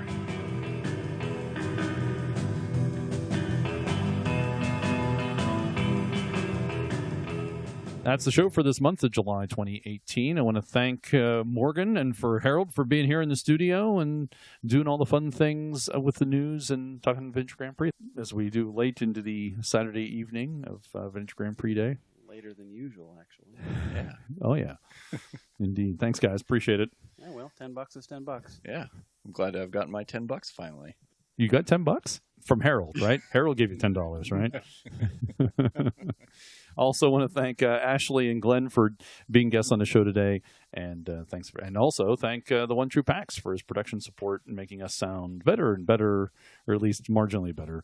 We should ask Matt what he thinks. Do we sound better over the time? Does Matt think we sound better? I certainly hope so. Since he went back to show number 1, He'd be the expert on that, having watched them or listened to them sequentially. And we actually almost got to see Pax this time. He was in Pennsylvania as I was driving down from Vermont. I think he's in Vermont now while I'm in Pennsylvania. Who knows whether we're going to pass, cross paths again on the way back. I think every year in July he goes to State College for some education event thing. That's why he's there. I think he said it's pretty much the same weekend every year. Right. Well, he should extend his vacation, come on down and join us. Absolutely. Thanks to Alloy and Grit for being part of our Wilkes Toast giveaway. Don't forget to check out our website for details on the Wilkes Toast, and please participate in the Wilkes Toast as we thank and honor Land Rover for 70 years of fun and excitement. Is this fun and excitement? I have had fun and excitement. Okay. Right now I'm trying to stay awake. Okay. As probably our listeners are too. Visit our website, Centresteer.com, to listen to previous shows and for show notes, which have links to stories discussed in today's show. We're part of the 4x4 Radio Network, and I invite you to check out other 4x4 related shows at 4x4radionetwork.com. You can connect with us on Facebook, Twitter, and Instagram. You can directly support the show at patreon.com/Centresteer in the British spelling. Thanks to Christian for being our latest and greatest Patreon patron. Did I say that right? Yeah. If you're not a subscriber to the show, please do so. That way you'll get the show automatically. It'll show up in your podcast catcher, reader, whatever we call those applications. And Patreon subscribers get early access to updates from the bells. By the time you listen to this podcast, there should have already been a bell update, Expedition Update number 3, I think we're on. It should be posted to Patreon. You can find out whether they're currently in Austria and what their plans are in the near future. See, that's why I haven't caught up on it. I have to pay for my own Patreon subscription. Well, the thing is that a month after the Expedition entries are posted, they become available to everyone. I did actually know that. So you have no excuse. I have no excuse. Plus, I can listen to the recorded episodes. You could actually, yeah. You have access to that. Thank you for listening to show number 64, and I hope you enjoyed it. We'd love to hear from you and what you're up to in your Land Rover. Until next time, I invite you to share the show with one other Land Rover enthusiast, no matter where they are on the planet. Wave as we pass by.